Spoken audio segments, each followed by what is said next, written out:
Sejam oficialmente bem-vindas à nossa sexta gestáltica de hoje. E vamos começar então com apresentações. Tem algumas pessoas que ainda não se conhecem. Vamos passar algumas horas juntas, então é interessante que vocês se conheçam, que possamos conversar hoje sobre mecanismos neuróticos. Quem gostaria de começar? Eu, para variar, né? Pode. Estava esperando isso.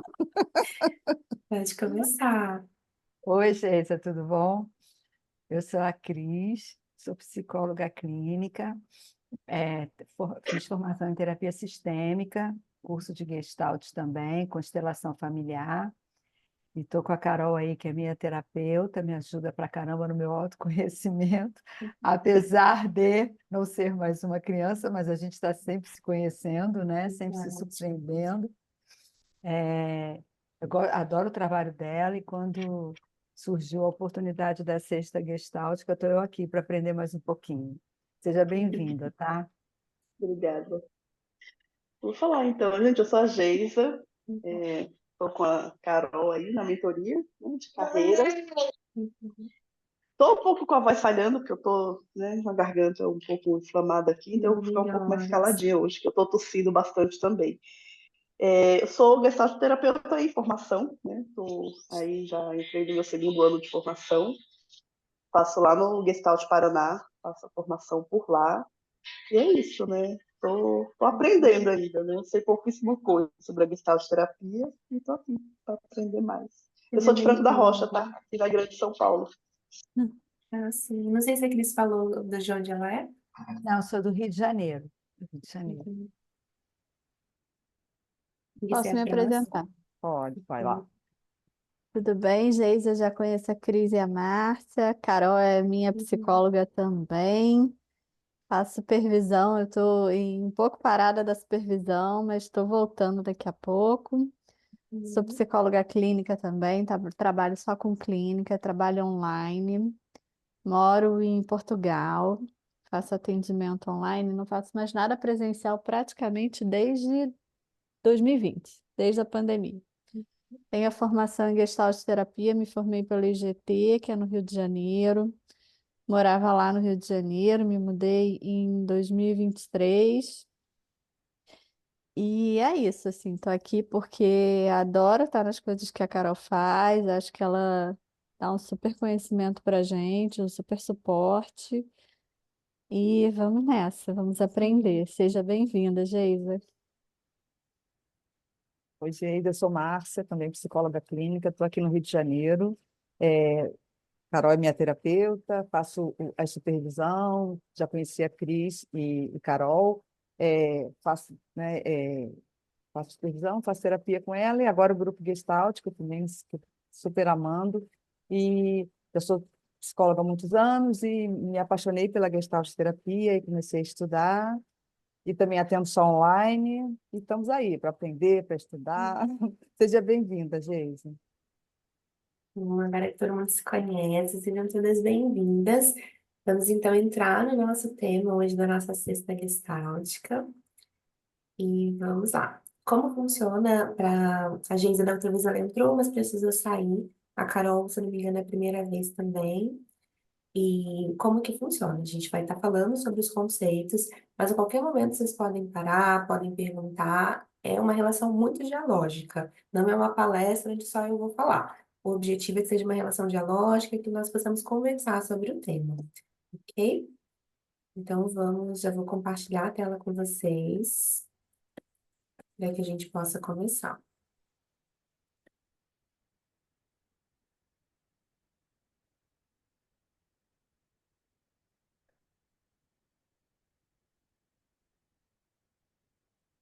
Me avisem quando vocês estiverem vendo a tela. Estão vendo? Ainda não. Agora sim, sim. Ok, obrigada. Então, hoje vamos conversar sobre os mecanismos neuróticos. Eu escolhi essa foto para colocar aqui logo de cara, porque é uma foto que eu achei que tem muito a ver com o tema. Os mecanismos neuróticos, eles podem afetar todos nós, eles afetam todos nós. A grande questão é o que nós escolhemos fazer com eles.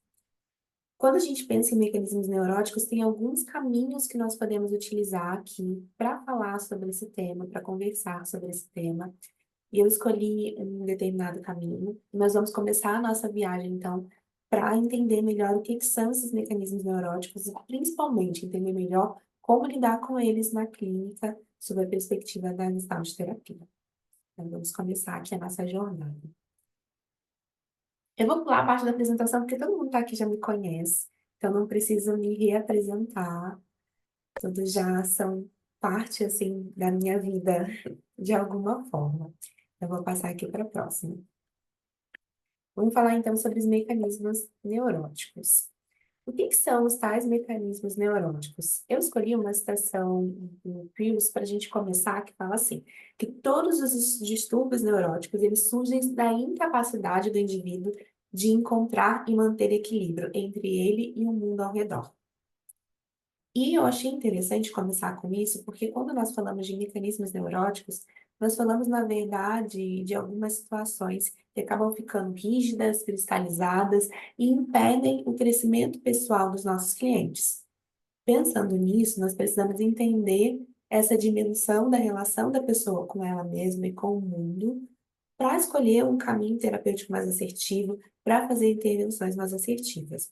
A Gestalt terapia, ela acaba bebendo um pouco também da teoria organísmica de Kurt Goldenstein, que nos auxilia a compreender também um pouco mais sobre o que que são essas neuroses. E olhando para essa perspectiva, como que a gente pode resumir essas neuroses? Elas são tentativas de repetições de padrões comportamentais, ou seja, fazendo sempre a mesma coisa, sempre a mesma resposta, dando sempre aquele caminho que já é conhecido, para evitar a mudança e para evitar uma exposição a situações novas, ou seja, para fugir da frustração. Então, a pessoa tenta continuar imitando aquele mesmo comportamento. Só que o que que acontece? Quando a pessoa não consegue sair daquele comportamento, isso acaba também evitando que ela viva mudanças. E o que que, em geral, prende os nossos clientes nesse comportamento mais rígido? Evitação de confronto, evitação da ansiedade gerada por uma situação nova e também evitação de sair de uma situação que, pela perspectiva dele, está sob controle. Então, a pessoa tem necessidade de ter o controle das variáveis, então ela escolhe estar sempre seguindo o mesmo padrão. Então, quando há essa cristalização no comportamento, essa rigidez no comportamento, isso é um padrão neurótico. E esse padrão neurótico impede a pessoa de ter novas experiências e o limita, inclusive, de ter um comportamento mais saudável. Ficou claro para vocês o que que são os mecanismos neuróticos? Ninguém tem dúvida? A Geisa, que está agora na formação, tem alguma dúvida? Por enquanto não, Carol. Uhum. Eu também estou um pouquinho louca hoje, mas vamos lá. Então, entendendo isso, entendendo que são esses padrões de comportamentos repetitivos, no decorrer da nossa jornada aqui, vocês vão lembrar de alguns clientes, de algumas pessoas que vocês conhecem e que têm determinados padrões. Eu escolhi trazer para vocês hoje um caminho de compreensão das neuroses na Gestalt terapia do Sérgio Buarque. Vocês conhecem o Sérgio? Ele é um autor da Gestalt terapia. Ele também é médico psiquiatra, além de ser Gestalt terapeuta. E ele, então, entende não só a parte emocional, mas também a parte fisiológica de todas as questões. Eu gosto muito do trabalho dele com psicoses, mas ele escreveu um verbete no dicionário de Gestalt terapia. Vocês conhecem esse livro? A gente chama de Gestalt 3, é Sim, o Dicionário de Gestalt terapia. A Carol conhece, né? aham, eu tenho ele. Sim, eu também. Eu estudei com alguns dos autores desse livro. E aqui tem um verbete que fala sobre neuroses, e ele trouxe um caminho de compreensão das neuroses sob a perspectiva da Gestalt terapia, que eu achei interessante para a gente trazer para vocês, para a gente possa conversar sobre esse tema hoje. O caminho que ele trouxe é de enxergar as neuroses, primeiro, olhando essa perspectiva da relação mente-corpo.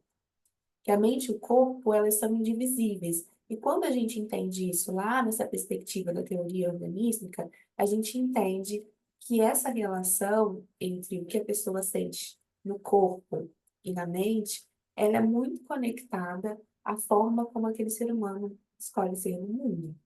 Ou seja, se eu escolho sempre dar as mesmas respostas, ser muito rígida, não buscar mudança, isso vai me impactar não só emocionalmente. Uma pessoa que é muito rígida, vocês já perceberam? Normalmente ela tem os ombros mais extensos, ela tem uma postura mais rígida no mundo. Não é só sobre o emocional, o corpo dela também tem impacto nisso. Pode Às falar, vezes Carol. você olha até as feições, né? E tem uma rigidez no rosto, né? Às vezes tem um maxilar mais contraído. Uhum. É bem isso, exatamente isso. Por isso que é importante a gente olhar não só para aquilo que o cliente sente, mas também para como ele sente no corpo físico. E às vezes a gente no online limita um pouco essas intervenções, mas são extremamente valiosas e importantes. A gente também, mesmo eu também trabalho 100% online, no online também olhar para isso. No movimento que o nosso cliente faz com as mãos, com o corpo. A gente consegue ter essas percepções também. Às vezes o franzir da sobrancelha, como o franzir da sobrancelha da Carol, agora quer falar alguma coisa. Eu fiquei Pode falar. pensando, eu tenho clientes, e aí eu não sei se é porque eu levo muito para a questão da ansiedade, ou se acaba também caindo um pouco no mecanismo neurótico, nessa questão do controle. Clientes que têm bruxismo, ou que têm muito Uhum. problema no maxilar. E eu fiquei imaginando, agora nunca tinha me ocorrido, né, o quanto que isso também pode ser um Uhum. sistema neurótico, um sintoma neurótico. E aí eu Sim. sempre levava assim, era uma questão de ansiedade, o que está deixando ansiosa, o que está fazendo. Mas pode ser, né, um mecanismo rígido, porque essa minha cliente que sofre muito com bruxismo, ela é muito rígida. Ela, Uhum. é aquilo que ela põe na cabeça é aquilo para a vida e pronto, acabou. E são caminhos para você enxergar, porque o ser humano ele é um todo. A gente falou na outra sexta questão, que é sobre transtorno de personalidade, que são alguns diagnósticos que precisam de intervenção medicamentosa também. Mas a pessoa, ela não é só um diagnóstico. Então, ela pode sim ter um transtorno de ansiedade, que é ocasionado por um mecanismo de defesa neurótico, que acaba fazendo com que ela responda de forma ansiosa e tenha sintomas ansiosos. Por isso que é importante a gente entender o que que o sintoma está falando, que é o próximo tema aqui, a raiz dos sintomas. A gente precisa entender qual é a raiz desse sintoma. Tem alguns sintomas que têm uma raiz fisiológica, ou seja, é uma questão biológica, por exemplo, tem casos de depressão que é por uma questão hormonal. Tem uma baixa hormonal e a pessoa entra num quadro depressivo. Mas as questões, quando a gente pensa nos mecanismos neuróticos, a base dos sintomas não é fisiológica necessariamente. A base dos sintomas são as experiências vividas pelaquela pessoa. Ou seja, tem uma base emocional. Então, esse excesso de rigidez pode ser uma base emocional. Alguns traumas da infância que a pessoa ainda não conseguiu elaborar, pode ser uma base emocional. Relacionamentos que trouxeram, de alguma forma, sentimentos negativos que aquela pessoa ainda não conseguiu elaborar o luto do término dos relacionamentos, pode ser uma base emocional. Por isso que a gente precisa entender que nessa compreensão das neuroses, a raiz desses sintomas não necessariamente é fisiológico. Quando você começa a olhar, revisitar a história do seu cliente, para entender essa raiz melhor, você consegue entender que há na história de vida daquele cliente algo que contextualiza a forma dele ser no mundo, contextualiza esses sintomas neuróticos. Por isso que é bem importante, a Gestalt nós trabalhamos aqui agora, mas isso não significa que nós não temos que entender a história do nosso cliente. Então, nós precisamos revisitar a história desse cliente, seja numa linha do tempo, em um genograma, trabalhando com ele de alguma forma essa história de vida, para que a gente possa entender melhor o que faz ele estar dessa forma no momento presente. Outro ponto importante, a responsabilidade pelo processo de mudança. Nessa perspectiva da compreensão das neuroses do Buarque, a responsabilidade pelas mudanças é do cliente. E a gente precisa entender isso, porque isso traz muitas frustrações. As minhas clientes de supervisão, de vez em quando, trazem essas questões, né? Fulano, parece que não muda, tá sempre desse jeito, e não sai do lugar, dá vontade de dar um empurrão, chacoalhando nos clientes. A questão é, Na Gestalt terapia, a nossa relação terapêutica é dialógica. E é uma parceria. 50% da responsabilidade minha, 50% da responsabilidade do cliente. Mas dentro das responsabilidades do cliente está a responsabilidade por mudança. A única pessoa que pode escolher mudar a percepção, o comportamento, a funcionalidade, o crescimento é o cliente. Isso não está no nosso percentual de responsabilidade dentro do processo terapêutico. Então, é muito importante a gente entender isso e relembrar isso para lidar com a nossa própria frustração. E tem horas que o cliente escolhe não mudar. E é uma escolha dele. Tem horas que o cliente quer manter aquele comportamento que a gente está vendo que não é saudável, que ele já tem consciência de que não é saudável. Mas a parte da responsabilidade da mudança é dele, e não nossa, enquanto psicóloga. E é bem importante que essa parceria e como essa parceria funciona esteja clara quando a gente está trabalhando essa compreensão dentro da clínica. Ok? Carol, Pode falar. eu concordo plenamente com você, mas eu acho interessante que a pessoa escolhe não mudar, mas ela espera mudar sem querer mudar. Então ela espera de você uma mudança, uma melhora Uhum. na vida dela, mas ela não quer mudar, né? Por E isso até que aí eu coloquei essa questão do psicólogo não ter um superpoder, porque isso precisa é, ser notificado para o cliente, dessa parte da responsabilidade dele, sabe? Porque senão ele projeta isso na gente. Então, ok, você quer mudar, a responsabilidade da mudança é sua. E às vezes é necessário fazer essas intervenções, para que ele não crie também ensaios mentais de que a psicóloga, como só temos mulheres aqui, a psicóloga vai magicamente ter o superpoder de mudar algo na vida daquela pessoa, sem que ela faça nenhum esforço. É igual aquela pessoa que quer emagrecer sem mudar a reeducação alimentar, sem fazer nenhum tipo de atividade física, quer continuar com os mesmos hábitos e ter resultados diferentes.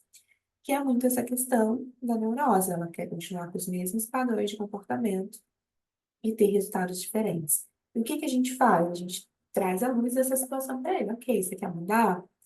Fazendo a mesma coisa não vai ter resultado. Para você mudar, é sua responsabilidade no processo terapêutico. Todas as mudanças de comportamento, de percepção, de funcionalidade. O seu crescimento é sua responsabilidade, não minha.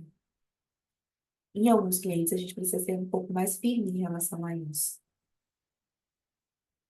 E trabalhar também em nós o nosso limite, que nós não temos esse superpoder de transformar a vida de todos os clientes.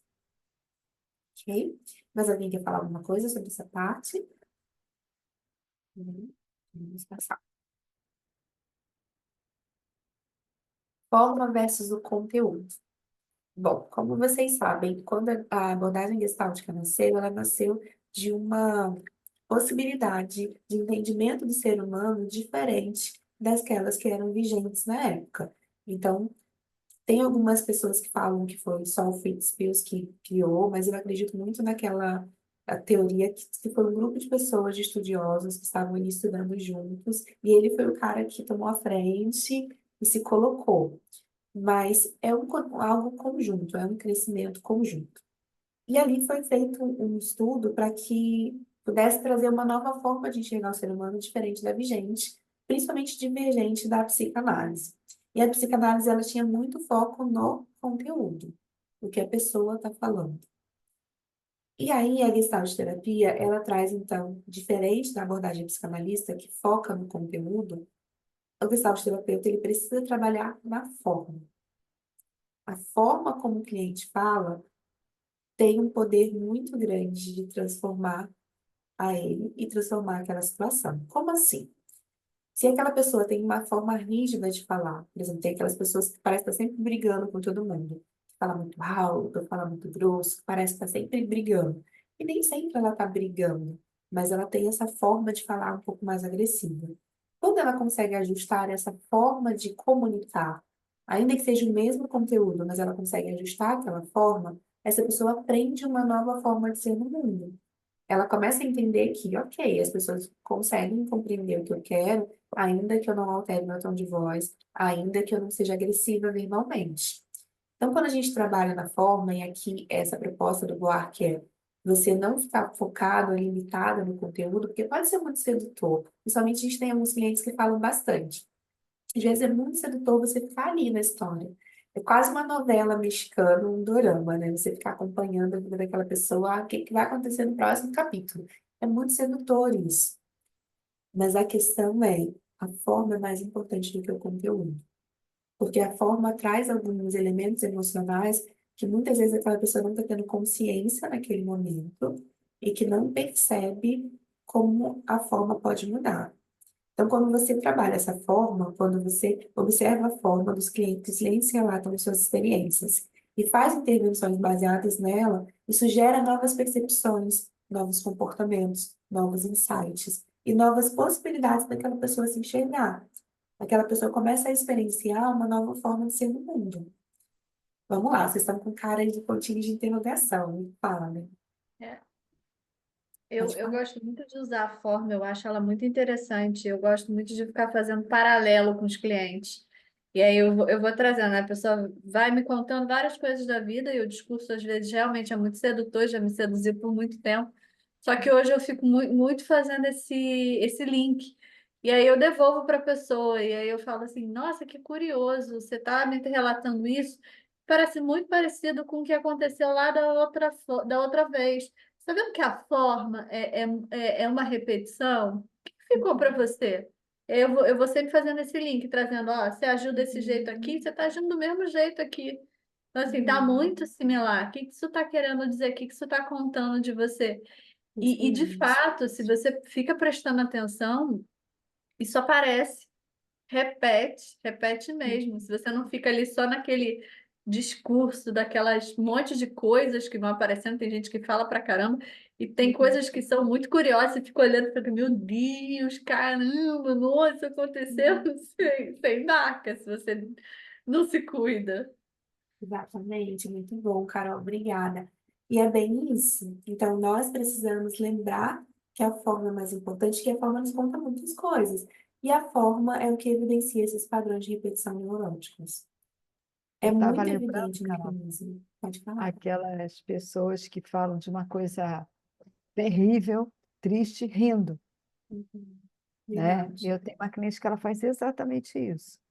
Ela está contando lá, a mãe está com Alzheimer, ela teve que correr, eu tive que ir lá correndo, porque a minha mãe teve uma crise, rindo, sabe? Ela vai falando Uhum. das coisas sérias da vida dela, rindo. Sim. E nesses pontos é importante notificar. Olha, você se deu conta que você está me contando sorrindo? Porque muitas vezes as pessoas não percebem esse padrão mesmo de comportamento. E quando a pessoa começa a olhar para si e se perceber, uma coisa bem importante sobre a questão da forma, quando a gente trabalha técnica de respiração, de conscientização corporal. Sempre que você pede o cliente para parar, para prestar atenção no corpo, ele começa a se dar conta de algo que, enquanto ele estava falando, ele não percebia. E aí parece que o corpo está gritando e a pessoa não está se dando conta. Essa semana mesmo eu fiz uma técnica de respiração no final de uma sessão com uma cliente. E eu estava percebendo que tinha alguma coisa ali incomodando ela, mas ela não estava verbalizando. E aí, quando eu fiz a técnica de respiração, ela falou assim: Nossa, a minha dor de cabeça diminuiu. Eu falei assim: Você estava com dor de cabeça? E ela não tinha me contado. Eu falei assim: Ah, então, de antes da sessão, estava com uma dor de cabeça, tá assim, assim, assado. E a dor agora diminuiu. Eu acho que eu realmente estava precisando olhar para o meu corpo, porque eu senti isso. E ela começou a sentir, ela tá várias coisas que ela estava sentindo. Mas aquele desconforto estava impactando na forma como ela estava se posicionando na psicoterapia e ela não havia falado sobre isso. É como se ela estivesse ignorando algo que estava acontecendo dentro dela durante a sessão. Então, olhar para essa forma e convidar o nosso cliente também a olhar para essa forma gera mudanças. Um ponto também importante que a gente também consegue trabalhar essa forma são os padrões de repetições familiares. Quando a gente vai trabalhar essa família, não só no atendimento individual, mas no atendimento individual, de casal, de família. Você vai trabalhar a família, tá chegando mais gente, vai trabalhar a família e você vê padrão de repetição. Olha, você já observou, por exemplo, divórcios? Uma família que todo mundo da família se divorcia na faixa dos 40 anos. E aí você trabalha lá. Você já se deu conta que é um padrão da sua família? Todos os seus familiares nessa faixa etária E a pessoa muitas vezes não percebe. E é quase como um ritual familiar. O casamento dura até a cidade, depois da cidade você tem que continuar a sua vida sozinho. Então, é importante a gente conseguir enxergar isso, porque esses padrões de repetição dentro das famílias, eles também impactam o nosso cliente. E muitas vezes ele pode ter introjetado numa cultura familiar. Seja bem-vinda, Manda Elis. uma mensagem lá para a doutora e avisa que você não vai, que você não vai. Bem-vinda, Elis. E muitas vezes a pessoa pode ter introjetado uma cultura familiar e não está se dando conta. E é aquele padrão neurótico dela ser um padrão de introjeção sobre algo que veio da família. E se você não conhecer essa história familiar, esses padrões de repetições familiares, você fica muito tempo com aquela pessoa e não se dá conta desse processo, que muitas vezes naturalmente ela não vai trazer para você em terapia. Então, a forma é algo primordial para a gente trabalhar nesse trabalho com as neuroses. Outro ponto que o ARC traz é sobre o distúrbio do crescimento pessoal. O que é esse distúrbio do crescimento pessoal? A Gestalt terapia não entende as neuroses como um transtorno de personalidade ou um distúrbio de personalidade, mas sim como um distúrbio de crescimento pessoal. Em que sentido? A pessoa tem dificuldade de crescer na vida dela, pessoal, profissional, social, porque ela está rígida em determinado padrão, que a limita. Então, quando a gente entende isso nos dá a oportunidade de ressignificar e transformar esse quadro clínico atual do nosso cliente em um ajustamento crítico, um ajustamento criativo mais saudável. Então, quando o cliente percebe que, não, isso não é uma doença, isso é uma situação que você está vivendo no aqui e agora, no momento presente, mas que pode ter mudança. Você pode mudar esse cenário. Você pode experienciar algo novo. Você pode, sim, ser capaz de vivenciar algo mais saudável para você.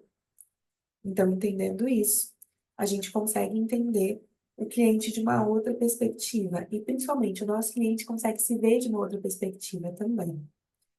Alguém já vivenciou algum cliente que chegava e falava, olha, eu sou assim, a gente brinca falando que é síndrome de Gabriela, né? Mas é só uma brincadeira, não é um diagnóstico. Fala, eu nasci assim, sempre fui assim, vou morrer assim, e acredita que não consegue mudar? Alguém já pegou um cliente assim? Às vezes é muito desafiador, mas quando a gente consegue entender e até trazer isso para o cliente através de uma psicoeducação, de que isso não é uma limitação biológica, neurológica ou intelectual, mas ele precisa experienciar isso de uma forma diferente, entendendo que há sim uma possibilidade dele responder de uma forma diferente e ter um resultado diferente, isso também proporciona ao nosso cliente novas possibilidades de autoconhecimento, novas possibilidades de enxergar como ele se sente, novas possibilidades de se permitir viver e criar novos ajustes. Que o ajustamento criativo é a melhor resposta possível a uma determinada situação. Então, se ele acredita que a melhor resposta possível é aquela rígida que ele já conhece, que ele tem o controle, ele fica preso ali. Se ele se permite experienciar novas oportunidades, ele consegue ter novos resultados, um ajustamento criativo mais saudável, ok? Outro ponto importante no trabalho com as neuroses é o trabalho como experimento. Quem aqui já usa experimentos na clínica? Carol, Cris, deixa eu abrir aqui melhor a linha para ver todo mundo, que eu não estou conseguindo ver todo mundo. Eu não vi a Márcia, a Geise e a Elisa. Márcia trabalha, Geise já trabalha? Não. A Elisa está com a câmera fechada agora, daqui a pouquinho ela vai voltar. O experimento, ele é uma ótima oportunidade para que a gente possa trabalhar essas questões das neuroses, porque exatamente sai da fala e traz para a forma. Permite o cliente experimentar coisas de uma forma diferente. Por exemplo, tem vários experimentos, desde os clássicos da Gestalt terapia, como cadeira vazia, por exemplo, que é o clássico, até coisas que a gente pode usar a nossa criatividade, as nossas potencialidades enquanto terapeuta para fazer.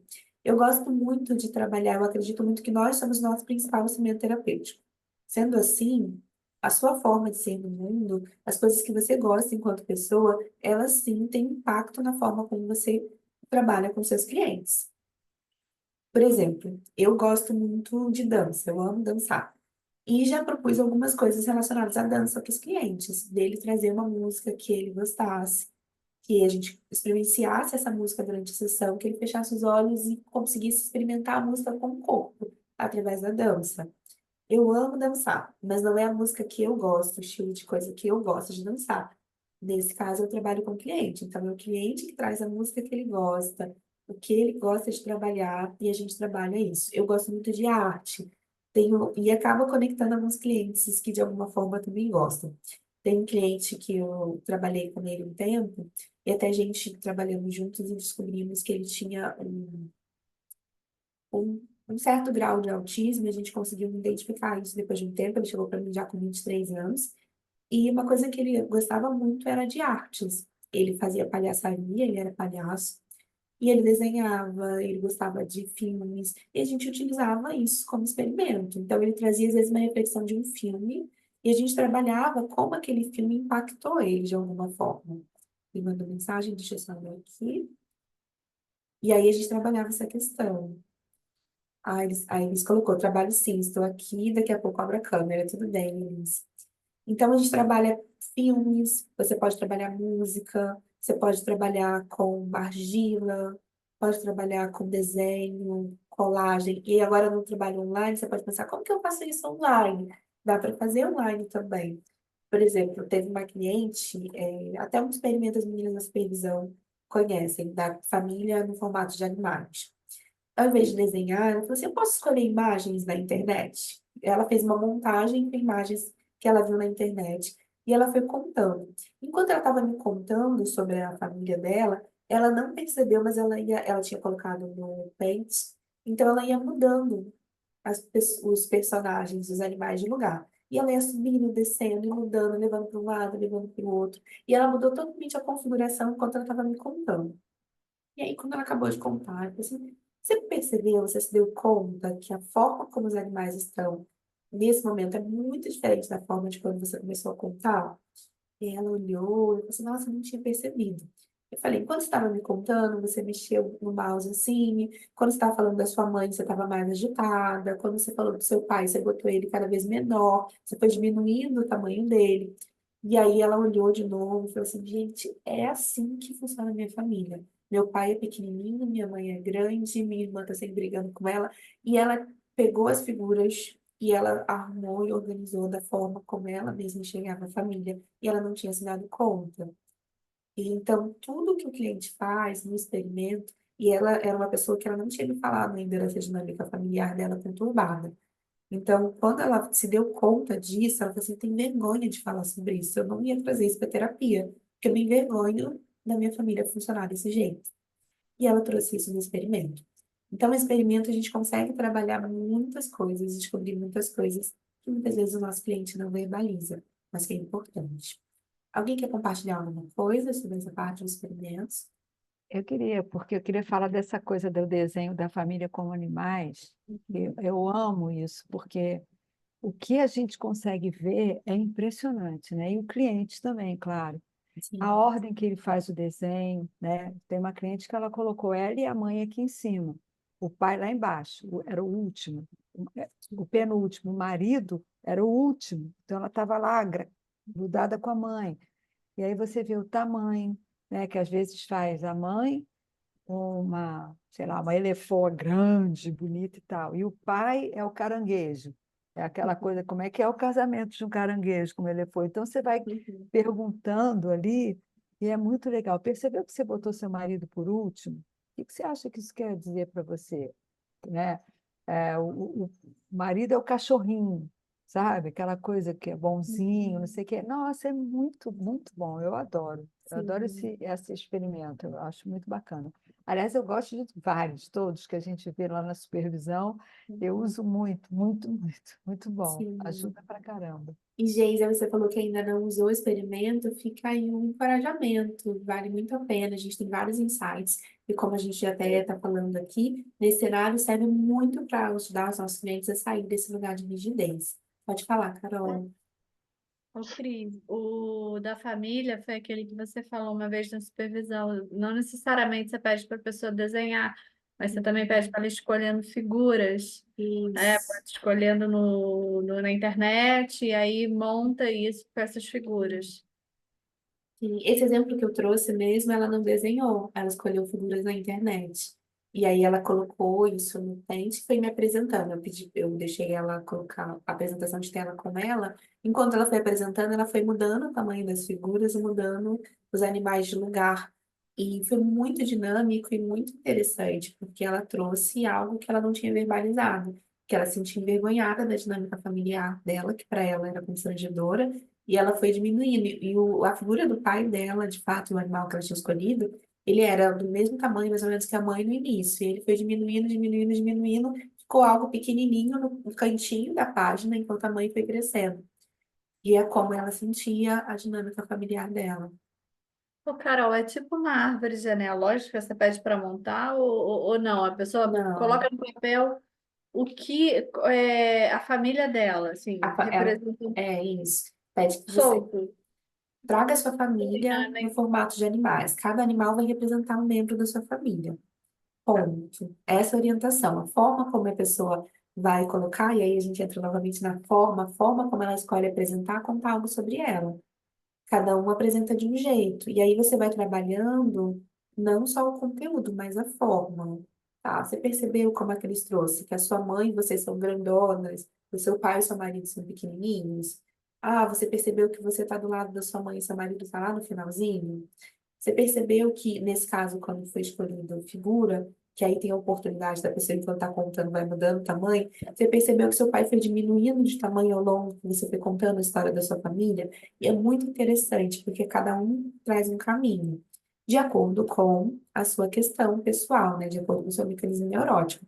Então, tem pessoas que elas trazem lá a imagem fixa e não mudam nada. Tem pessoas que vão mudando de lugar. Tem pessoas que, quando vão contando, falam assim: nossa, não tinha percebido que eu desenhei o meu pai desse tamanho. Eu não tinha percebido que eu esqueci de colocar meu marido. Já aconteceu isso com uma cliente. Ela desenhou a família e não Isso, desenhou o marido. isso. E Aconteceu às com você vezes não também? desenha a ela mesma, não coloca ela Sim, no desenho, verdade. Não né? colocar a pessoa E no desenho. às vezes faz a família inteira de, por exemplo, todos os animais mamíferos, e ela se faz um réptil, entendeu? E Ela você bota não orienta a ela se não, colocar. ela Só às faça um vezes desenho da sua família. Mas você isso. acha que isso também não dá uma induzida de assim, faça o desenho da sua família? A pessoa pensa, é minha família, não sou eu. Sei Mas lá. Mas mas você ela é não se parte da inclui na família. família dela, É entende? Às verdade, vezes é é bem verdade. isso, entendeu? Uhum, É outra coisa, às vezes a pessoa faz assim, é, uma cliente minha fez, o pai, a mãe, todo mundo é porco, né? O porco, a uhum, porca, grandes, e ela e os irmãos porquinhos. Todo uhum, mundo igual, ninguém ali ficou diferente, né, se individualizou, e uhum, tudo adulto. Então, os três uhum. porquinhos, os três porquinhos, Sim. e a mãe, sabe? Interessantíssimo, né? Isso Muito conta muito sobre a dinâmica. E aí a gente vai falar mais pra frente sobre os mecanismos em si, mas é exatamente isso. Você começa a identificar se você estava em dúvida, às vezes no experimento você consegue, ah, tá, então é isso que está acontecendo. Ah, então é uma introjeção, ah, então você começa a entender o que está acontecendo de uma forma extremamente didática para você mesmo, interessante. entender o caminho que E mais faz sentido como no processo terapêutico. Da é, família do exercício, eu fiquei agora lembrando de uma cliente que ela está tentando sair de uma relação abusiva e ela pensa muito na família. Nossa, imagine alguém conhecer a minha família, não vai querer ficar comigo, porque a minha família é horrível, porque a minha família é isso. Eu trabalhando com ela assim, calma aí, mas a pessoa vai ficar com você ou com a sua família? É, a pessoa, ela vai ter quem na vida dela? A família faz Sim. parte, mas a família não é o principal. De E eu repente, fiquei se você pensando ainda nesse não usou, exercício. é Esse interessante exercício esse pode ser experimento. interessante. Verdade. É, A e, Márcia ia falar Carol, alguma coisa. e de Pode uma falar. maneira geral, né, nos experimentos, né, é diferente do que a gente está falando. Ali ele não controla, o fenômeno ali aparece, né? Uhum, exatamente. Por isso que Buarque propõe esse trabalho com experimentos como algo que a gente utiliza dentro desse tratamento, dessa compreensão das neuroses. Não só do tratamento, mas até de entender, tá? Vamos entender o que está acontecendo. Quando a gente está no processo diagnóstico, que em Gestalt terapia é processual. Fazer isso para entender, tá? O que que é isso que está acontecendo? Qual o mecanismo neurótico está funcionando no caso dessa pessoa X? Então, os experimentos trazem muitas questões. Para quem ainda não faz, acho que agora é só a Geisa que ainda não faz, fica aí o encorajamento, Geisa, coloque em prática e depois compartilha com a gente a experiência. Outro ponto também que ele traz é uma ruptura do normal do patológico. O foco no acompanhamento, ele não está nos sintomas, mas sim na pessoa. Entendendo que cada sintoma conta algo sobre aquela pessoa.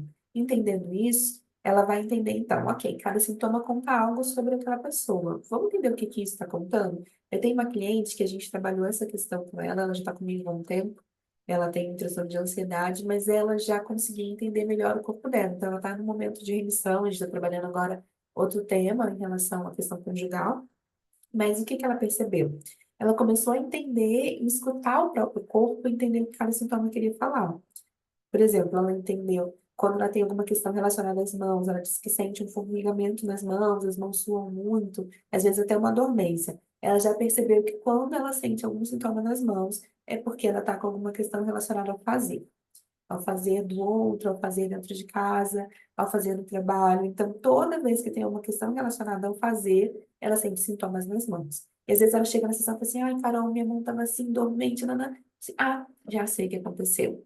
Aconteceu tal situação no meu trabalho, eu tive tal dificuldade, foi exatamente por isso. Em outros momentos, ela já foi trazendo até o contrário. Ah, eu estava no trabalho, senti, eu percebi que era por conta do relatório que eu precisava entregar. Quando eu me dei conta disso, o migrante parou.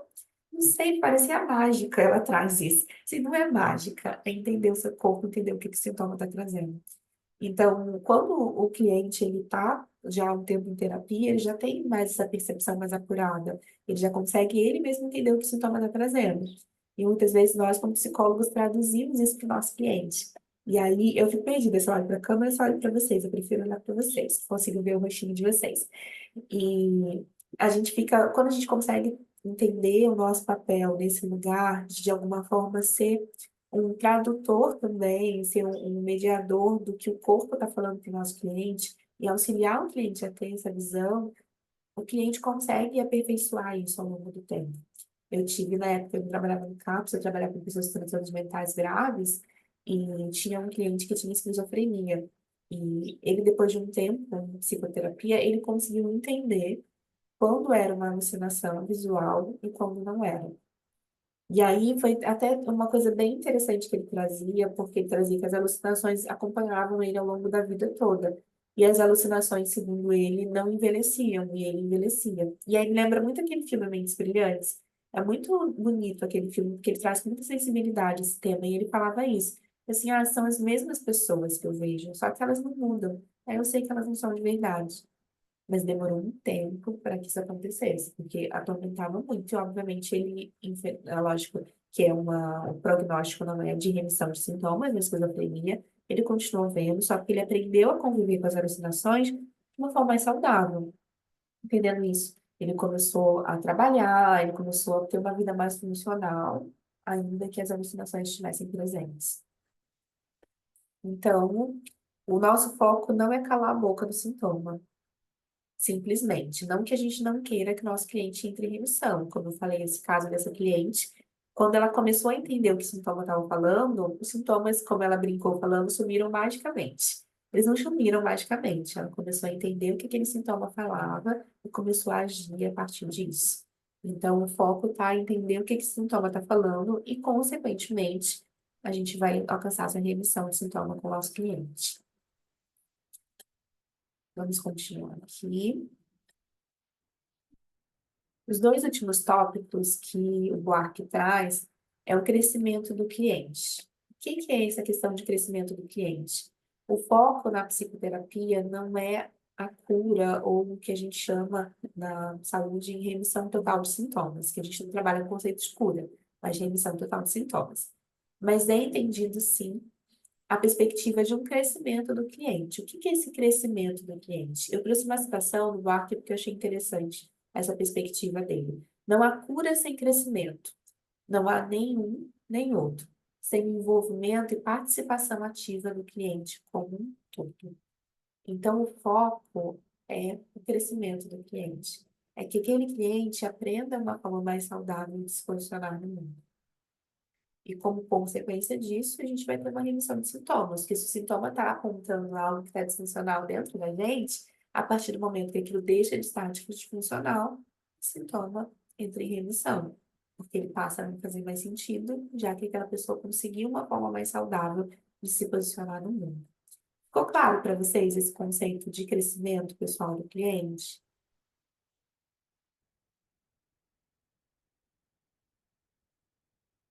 Se alguém tiver dúvida, pode falar, como eu falei, em qualquer momento. E o trabalho com as resistências. Em Gestalt terapia, entende a resistência como um fenômeno humano genuíno, que deve ser vivido e entendido como um ajustamento criativo. E a gente vai falar daqui a pouquinho sobre esses mecanismos de defesa de uma forma mais pontual, entendendo também isso. Todos nós temos. Todos nós vivemos em algum momento. A questão é se a gente ficar rígida naquilo, que aí, como a gente falou lá no início, a fixação nisso acaba nos impedindo, nos limitando, ou se a gente consegue agir com fluidez e completar lá o nosso ciclo do contato, que para mim é extremamente didático, para a gente entender os mecanismos neuróticos. Ficou claro até aqui? Alguém tem dúvida? Eu escolhi, pode falar, Carol. Bom, diferente, né? Essa é a grande diferença da resistência da psicanálise. A gente não vai entrar de embate com essa resistência. Ah, ele está resistindo a mim, ele não está querendo isso. Não, é um fenômeno natural, é um fenômeno ok. Ele está se ajustando criativamente e está tudo Uhum. certo. Vamos ver para que está servindo, a serviço de quê? Exato. É nesse sentido, né? Essa é uma ótima pergunta. Serviço de quê? E um outro ponto que você trouxe, não é sobre nós. E aí é bem importante a gente também, enquanto psicólogos, entender. O cliente não tá com raiva de você, não é sobre você. Muitas vezes nós ali na terapia estamos como um objeto terapêutico, por assim dizer, onde o cliente pode, naquele espaço, encontrar um lugar seguro de expressar questões emocionais que estão limitando. Então, às vezes ele fala de uma forma agressiva, não é sobre você, é sobre ele. Às vezes ele fica mudo. Ah, não sei o que eu vou falar. E tem gente que acredita que esse é um dos pontos mais desafiadores, né? O cliente mudo, o cliente que não quer falar, quer ficar quieto na terapia. Tô vendo vocês concordando aí. Eu acho horrível, nossa senhora.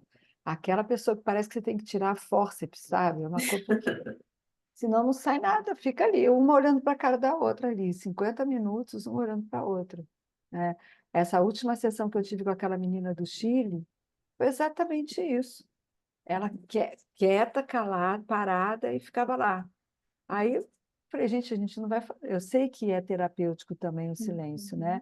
Mas eu entendi que a gente ia ficar 50 minutos olhando uma para a outra. Sim. E isso é terrível, para mim é Então, essa terrível. é uma coisa que a gente precisa trabalhar em nós também, na questão do É, silêncio do é. nosso cliente. E às vezes o silêncio precisa vir do terapeuta.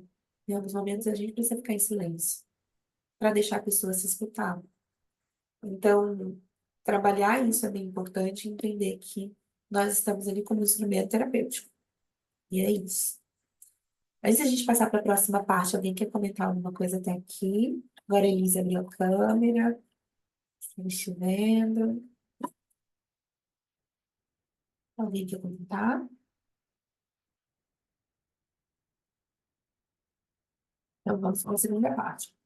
Eu escolhi começar por esse caminho e não pelo caminho mais conhecido lá do ciclo do contato, para trabalhar os mecanismos, para que a gente possa entender de uma outra forma como compreender essas neuroses. E eu acredito que aqui ajuda a compreender e até identificar, tá? Então é isso que está acontecendo com o meu cliente.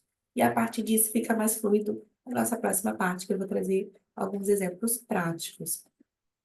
E aí, nos exemplos práticos, eu vou trazer lá os nossos mecanismos tradicionais, lá os 7 mecanismos de defesa, com alguns exemplos práticos para que a gente consiga, então, identificar. E aí é a parte que eu acredito que vocês vão lembrar de alguns clientes, de uma forma mais específica, de acordo com o tipo de mecanismo de defesa. Então, vamos falar sobre os mecanismos de defesa da neurose. Começando aqui com a nossa famosa introjeção. Na introjeção, a pessoa tem dificuldade de diferenciar o que é dela e o que é do outro.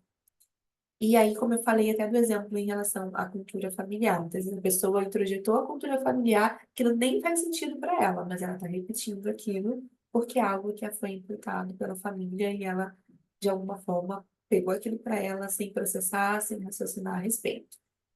Tem uma citação de Ginger, de 95, que ele fala que o mundo exterior invade a pessoa de tal forma que o próprio indivíduo não consegue processar e interpretar o conteúdo que foi invadido. E eu trouxe exemplo aqui, eu trouxe todos os nomes fictícios e eu me preocupei de não usar nenhum nome de ninguém que tinha se inscrito, para ninguém achar que é uma intervenção. Então, a Rebeca, ela acredita que é incapaz de dirigir porque sempre escutou essa frase de seus pais e passou a acreditar nisso, e nunca nem tentou dirigir. Alguém aqui tem um caso de introjeção ou já atendeu, atende pessoas que têm introjeção como mecanismo de defesa mais desafiador no processo terapêutico? Sim, sim. Alguém Eu quer acho comentar? um dos mais comuns, assim, introjeção. É. Que também Sim, chama esses aí de interrupção de contato, né? sim.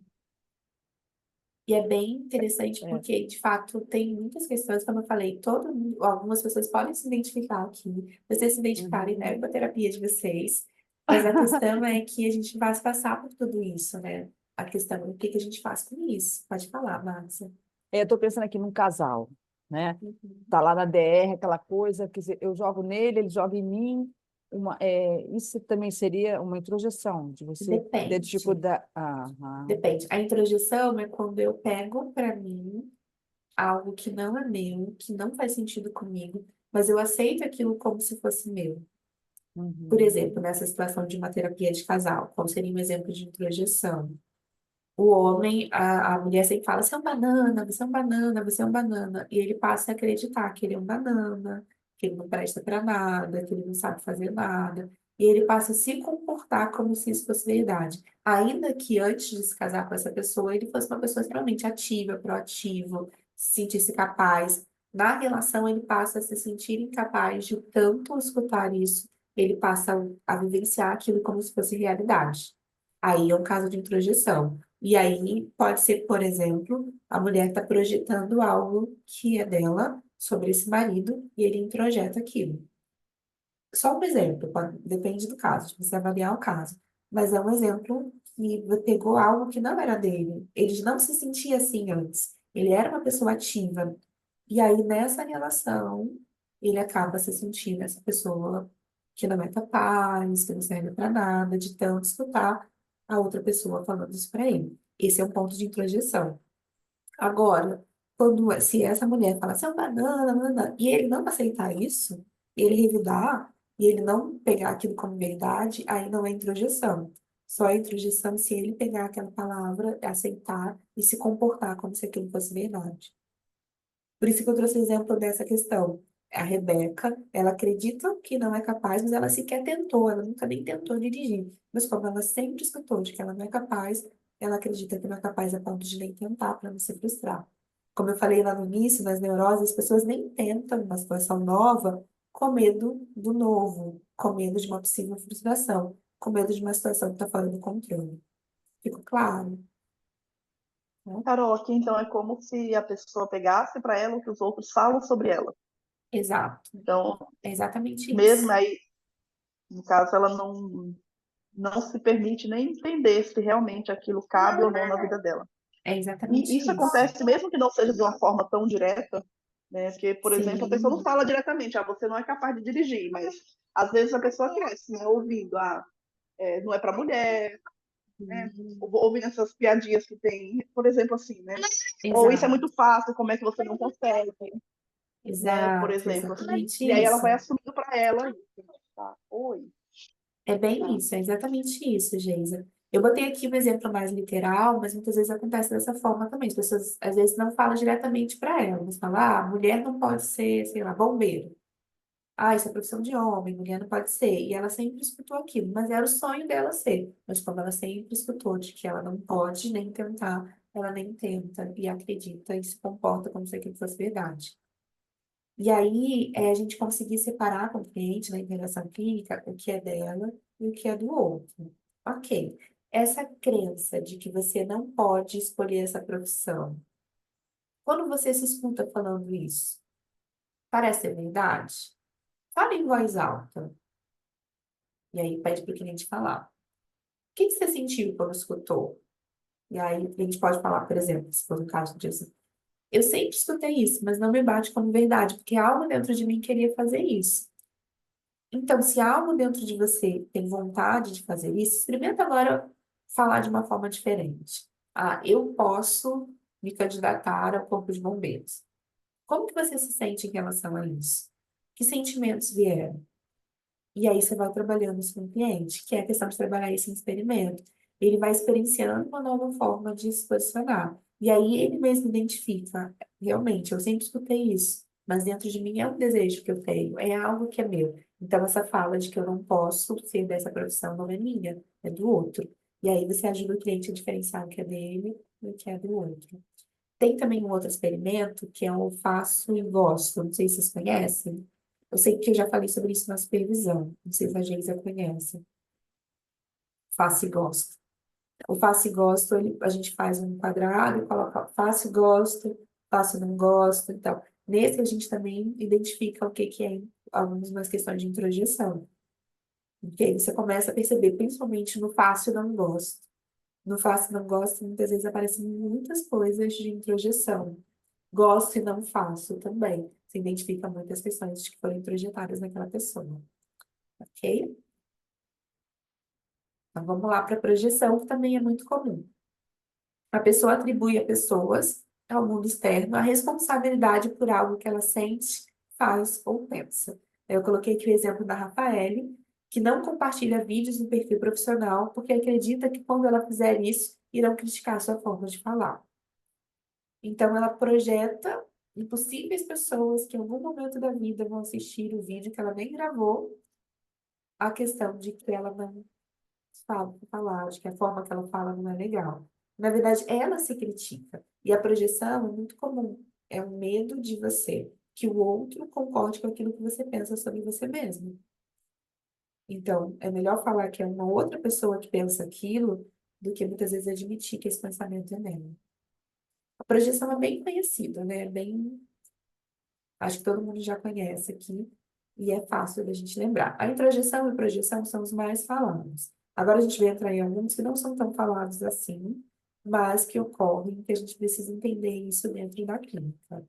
Retroflexão. O que que é retroflexão? É quando a pessoa pratica em si ações que ela gostaria de fazer aos outros, ou ainda gostaria que os outros lhe fizessem. Como assim? Eu botei o exemplo da Emily. Emily se automutila utilizando uma gilete toda vez que ela agride fisicamente os filhos. Então, ela acredita que é digna de punição. Então, ela se pune.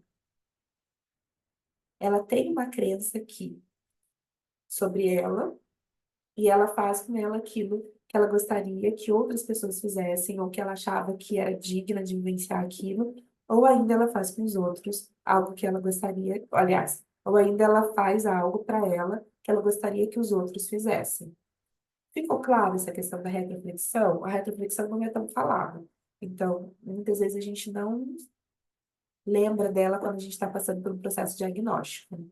Ficou Uma claro? vez, numa série Plantão, esqueci, da Globo, que era dos médicos, esqueci o Sim, nome. plantão médico. É, Essa é bem não- antiga, plantão Era com médico. a Marjorie este ano e era Ah, então maravilhoso. deve ser. E ela era abusada pelo pai desde pequenininha. E toda vez, quer dizer, e depois, agora eu não sei se ela fez aquilo, foi depois, ela já adulta, sempre que ela fazia alguma coisa que remetia, que levava aquele gatilho, ela se cortava. Então ela tinha a barriga toda assim marcadinha, sabe? Uhum. É bem isso, é exatamente isso que é a repercussão. Ela faz contra ela algo. Então, muitas vezes a gente não lembra desses mecanismos de defesa, só da projeção e introjeção.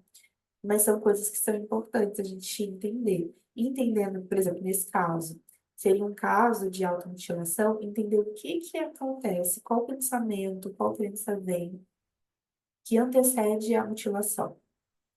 O que que aquela pessoa sente, o que que aquela pessoa pensa, e trabalhar com ela e ressignificar dessa situação. Vamos experimentar dar uma resposta diferente para isso? O que que você pode fazer quando você sentir dessa forma?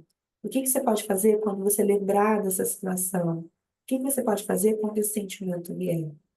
Então, a gente trabalha a experienciar uma nova forma de responder aquela situação. Carol, Pode nesse falar. caso, ela estaria se, por exemplo, se mutilando ou se cortando e tal, por se sentir culpada por o pai fazer aquilo com ela? Aí Sim. ela se pune? E a culpa é muito comum em casos de abuso. Muito comum, muito comum. 99% das pessoas que vivenciam abuso se sentem culpadas. Que é também algo para a gente ressignificar em terapia.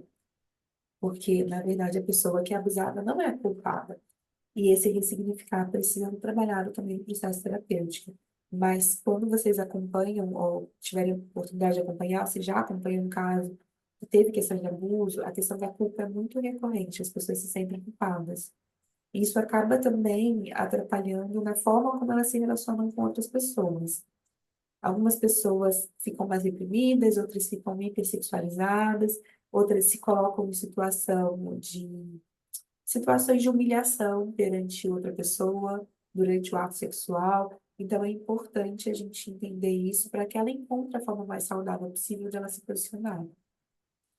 E aí, se despedir dessa culpa, ressignificar isso, entender que essa culpa não é dela, porque essa culpa é introjetada.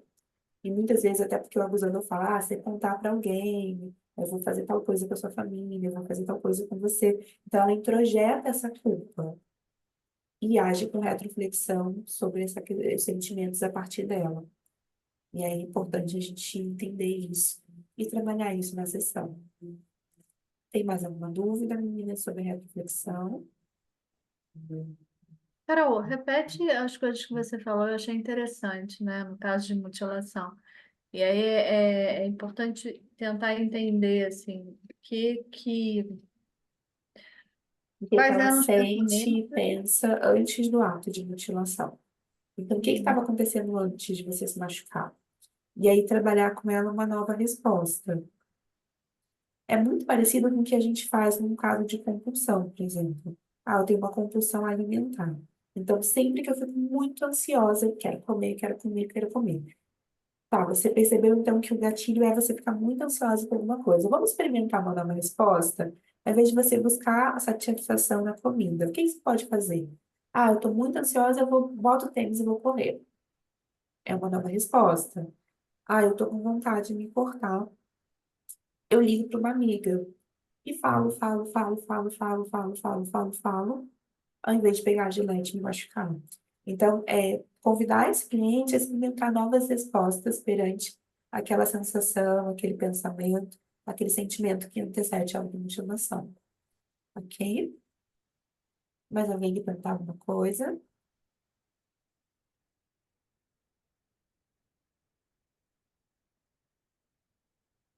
Então, vamos para a proflexão, que também é o outro lado do pacote de mecanismos que não são É. muito falados. Qual é o nome, Carol? Proflexão. Ah, Profux. É porque tá. Aham. Isso. Tá dando para vocês enxergarem bem aqui É, na não, tela? o último quadrinho não. Não? É, Tá, Para mim depois eu tá dando, vou. é porque fica tá, a pra nossa mim também. janelinha em cima. Aí você pode Isso, ou mexer a nossa janelinha isso. do lado ou Isso. fechar ela. Então, Ah, cada um mexe no seu computador. A minha, por exemplo, eu puxei ah, para introjeção. Tá lá em cima da introjeção ah, agora. é, como é que foi? Ixi, Você onde faz clica em isso? cima e você arrasta com o mouse. Conseguiu? Mas clicar, clica Na nela parte toda? preta. Com o mouse, com a parte preta e Ah, você arrasta. tá. É porque vocês não estão vendo como eu estou vendo Ah, tá, vocês, né? tá. Ah, Conseguiu? entendi. Sim, Então tá ótimo. perfeito. Então, a proflexão. Na proflexão, há uma junção da retroflexão com a projeção. Como assim? Hum, A gente já entendeu o que é retroflexão e já entendeu o que é projeção. A pessoa, ela age de uma forma intencional, buscando um ganho secundário nas ações dela. E aí eu escolhi trazer uma citação do Cardella, porque eu achei interessante a forma como ele explica.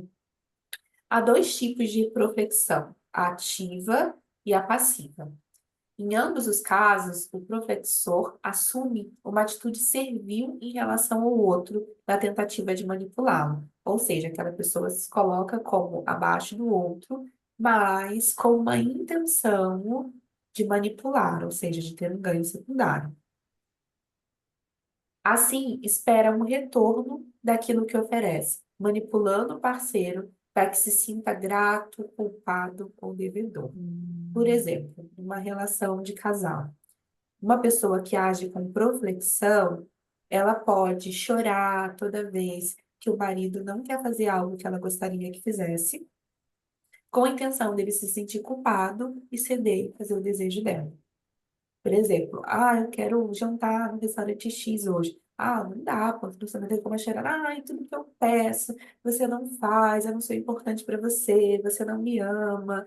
Nananã, nananã. E, na verdade, ela está fazendo aquilo com uma intenção de sensibilizar, fazer que o outro se sinta culpado e faça a vontade dele. Então, uma intenção manipuladora. A proflexão, a pessoa é intencional, ela não está fazendo aquilo porque ela realmente se sente.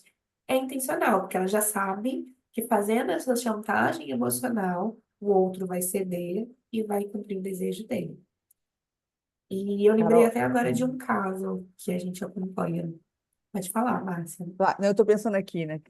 Claro, criança, a criança quando faz isso, né? Sabe que vai fazer aquilo e os pais vão Uhum. cumprir. Quer dizer, eu não sei se é muito forte isso, né? Sim, a criança já faz isso e o pai que sustenta isso ensina a criança a fazer reflexão na fase adulta, porque aí Tá vira bom. aquele adulto que faz chantagem emocional com as outras pessoas.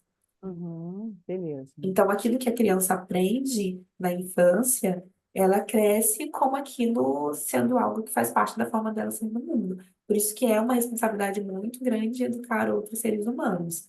Então, enquanto a criança aprende, tá? Se eu aprendo que toda vez que eu choro, me jogo no chão, aquela cena de se jogar no chão no mercado. Se joga no chão, Ai, que aquilo é grita, horrível. Deus me nananã. livre. A minha mãe vai comprar tudo que eu pedi para não passar vergonha. Vai Ai, ser aquele aquilo. adulto que vai fazer. Se você não fizer tal coisa, eu vou embora, eu vou sair de casa, porque afinal de contas você não me valoriza. Para quê? Porque entende que esse tipo de manipulação gera um ganho secundário. É a proflexão. Eu acabei de perceber. Ai, gente, olha, se não quero mais fazer esses workshops, não. A gente vai descobrindo coisas na nossa família. Acabei de descobrir que a minha nora usa isso divinamente bem. É Toda muito comum nas vez, relações de casal. nossa, toda vez que ela quer conseguir uma coisa, minha filha, ela amarra a tromba e acabou. Amarrou a tromba, 2 minutos depois meu filho vai lá e faz. Entende? Acabou de dizer, não, não vai dar, não, agora a gente não pode fazer isso, não sei o que. Ela, pumba, fecha a cara, acabou. Aí ele É vai lá, muito 2 minutos comum. depois e faz. É Não precisa nem impressionante. falar nada, né, Cris? Não, ele vai lá e faz. É. Não é problema meu, como diz a minha terapeuta, isso não é seu, não.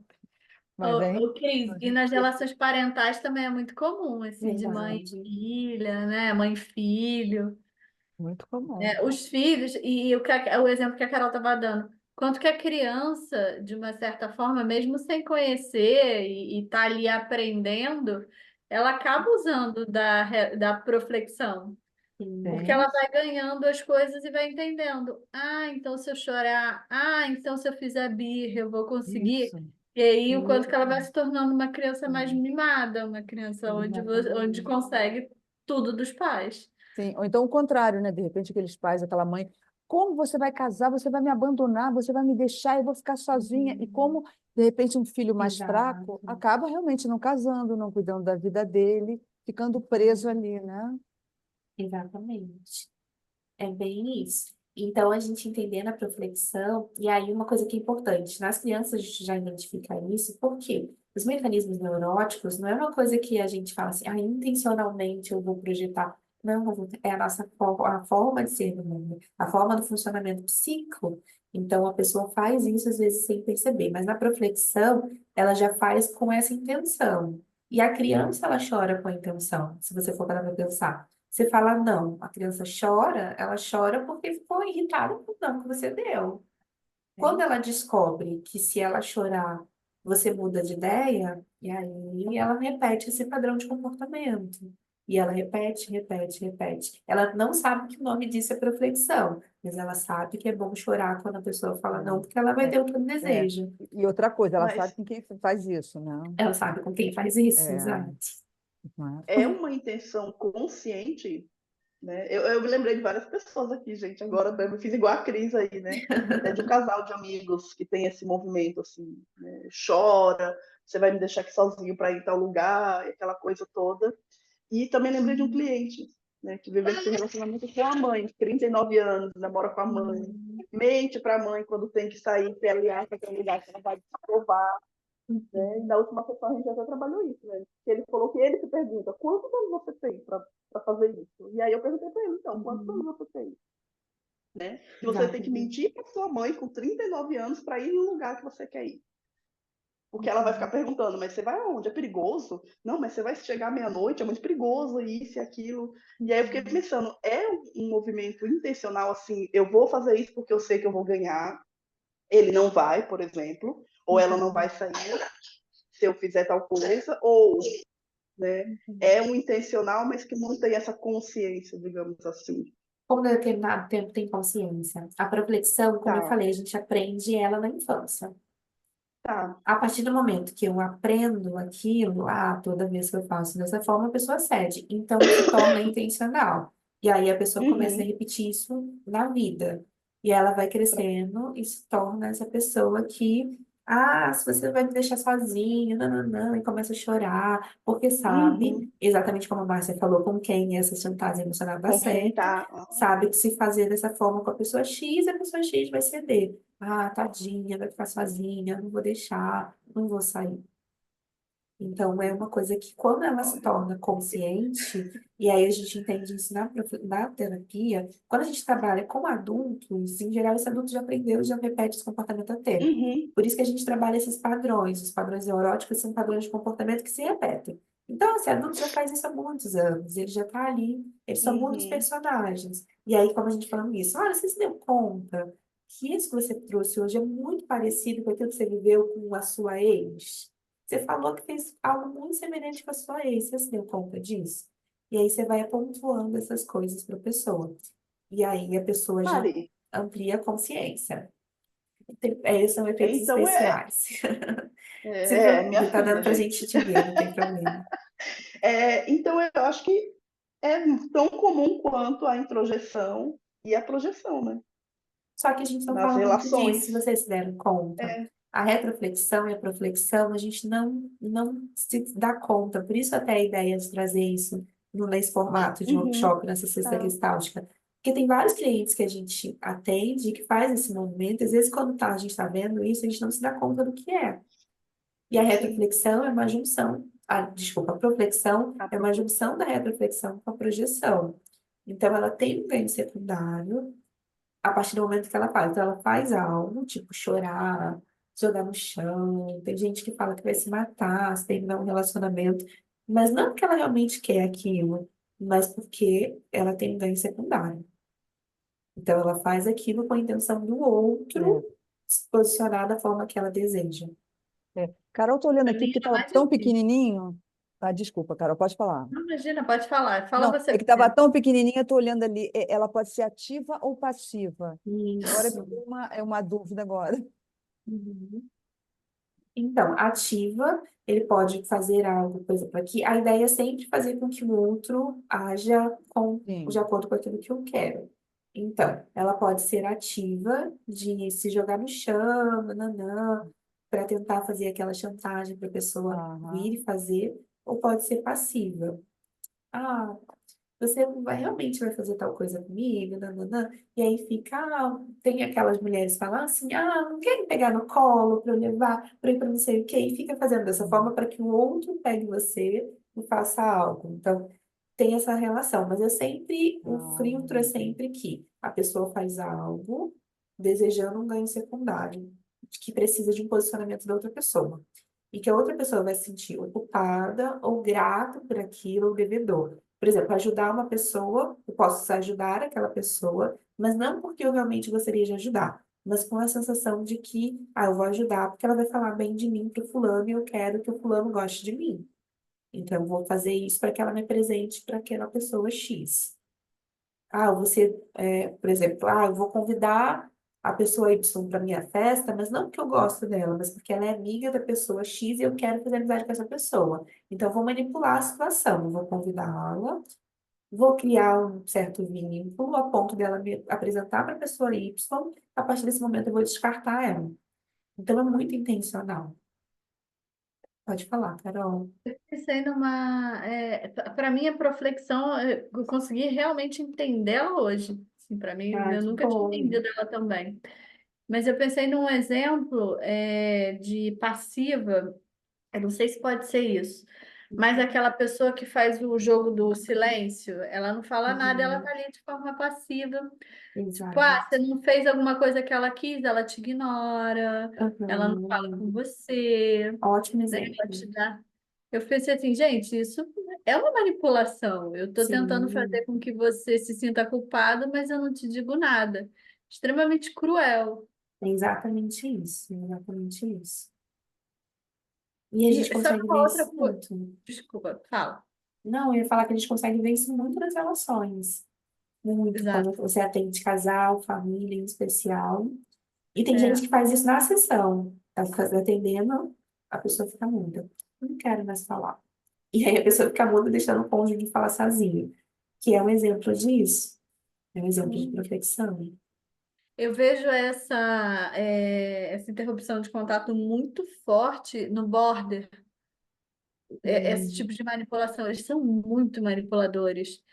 ah, E a esposa do meu cliente é border. Nossa, ela faz umas coisas assim com ele que para mim ficou muito claro de proflexão. Eu falei, coitado, tá muito ferrado. sim, é bem isso mesmo. Ótimos exemplos, Carol. Obrigada. Mais alguém quer Carol, falar da profissão antes da gente passar? eu estava pensando Pode aqui, falar. eu tenho um casal de amigos que é então interessante, porque pelo que eu estou vendo, os dois fazem isso, porque ela, para conseguir as coisas, ela chora, ela faz aquele auê, e ele fica calado, sabe? Ele fica mudo, e aí isso vai irritando ela também. Aí vai chegando naquele ponto que ela faz aquilo para conseguir alguma coisa, ele Uhum, não responde, ele não entra naquilo, fica mudo, ela vai se irritando com aquilo, e a coisa vira um pandemônio, sabe? Aí eu estou pensando aqui, uhum, ela faz isso para manipular ele, só que ela não consegue nada. E ele faz igual a Carol falou, ele fica passivo, ele fica quieto, calado, uhum. mas também não consegue nada, porque ele também não consegue que ela pare, sabe? Sim. Aí vira Esse é uma um guerra. movimento de profissão, uma É, profissão casal. é, nossa. E aí, na terapia, o convite é experienciar uma forma mais saudável. Ok, em vez de manipular a pessoa que você ama, vamos experimentar uma outra forma. Tá, nesse caso, por exemplo, vamos dizer que esse casal fossem os clientes. Vocês se deram conta que essa forma que vocês estão tentando, essa estratégia não está dando resultado. Vamos experimentar uma outra estratégia? O que que vocês poderiam fazer para que o casal ficasse feliz, ou seja, para os dois ficarem felizes e ter um relacionamento mais saudável? O que que você pode mudar a pessoa X, o que que você pode mudar a pessoa Y? E a gente vai trabalhando isso com eles para encontrar um caminho mais saudável e principalmente um caminho, um comportamento novo. Pode falar, Carol, você abre o microfone. Não, Quer falar? Não? eu não entendi. Uhum. Mais alguém quer falar? Feliz, quando quiser falar também, está quietinha. Vamos lá. Então, vamos para o próximo, então. Se arrastando nas caixinhas. Egotismo. No egotismo, a pessoa volta o seu foco de energia para ela mesma. Então, ela evita contato com as necessidades de outras pessoas e do mundo. E aí eu trouxe um exemplo aqui da Emília, que gasta 50% do seu salário em jogos online, o que todo mês acaba impactando negativamente no sustento financeiro da sua família. Ela foca só no prazer que ela tem no jogo e não se importa com que isso vai afetar no sustento da família dela. O egotismo tem essas modas agora por conta da internet, né? As modas de diagnóstico. as modas das mães narcisistas. Teve lá o boom da mãe narcisista. Descubra que sua mãe é narcisista, que traz essa questão do egotismo. Então, o quanto a gente precisa olhar que quem tem essa questão do egotismo, ela tem muita dificuldade de conseguir ter empatia com as necessidades das outras pessoas e das necessidades do mundo ao redor. Ela trabalha numa empresa X, que demanda uma carga horária Y, ela tem que fazer tal coisa. Ah, mas o ônibus demora para chegar lá, eu só chego 9 horas, porque não dá para chegar às 8. É impossível chegar às 8 horas.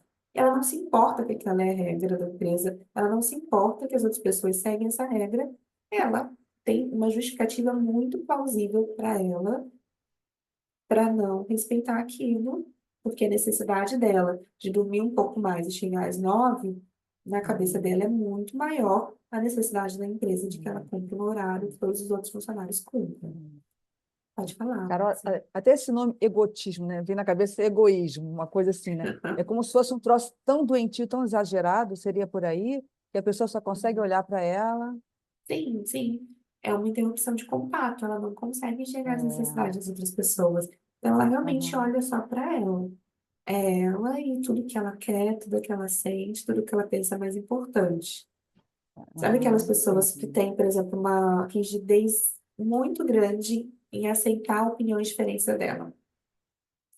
Por exemplo, ela acredita, deixa eu ver uma coisa, que o mundo vai ser invadido por zumbis. Quem não acredita nisso está errado. Ela tem convicção de que em algum momento os zumbis vão chegar e atacar todo mundo. Então, ela tem convicção e ela é muito rígida nas convicções dela. E todo mundo que traz uma opinião contrária, ela tem muita dificuldade em aceitar. Essa pessoa tem dificuldade em empatia, tem dificuldade em lidar com opiniões diferentes da dela, tem dificuldade com mudança. Essas pessoas é um trabalho um pouco mais árduo em sessão de psicoterapia, porque elas têm muita resistência à mudança, porque elas acreditam que o jeito que elas estão fazendo está certo, E porque até é uma o que beneficia dificuldade para de se elas. olhar, de ver alguma coisa errada nela, assim, de repente. Então, a percepção que elas têm dentro do egotismo sobre elas mesmas é uma percepção distorcida, porque elas Sim, realmente sim. se enxergam como se as necessidades delas fossem mais importantes do que as necessidades das outras pessoas. É muito comum quando a gente vê relacionamentos abusivos.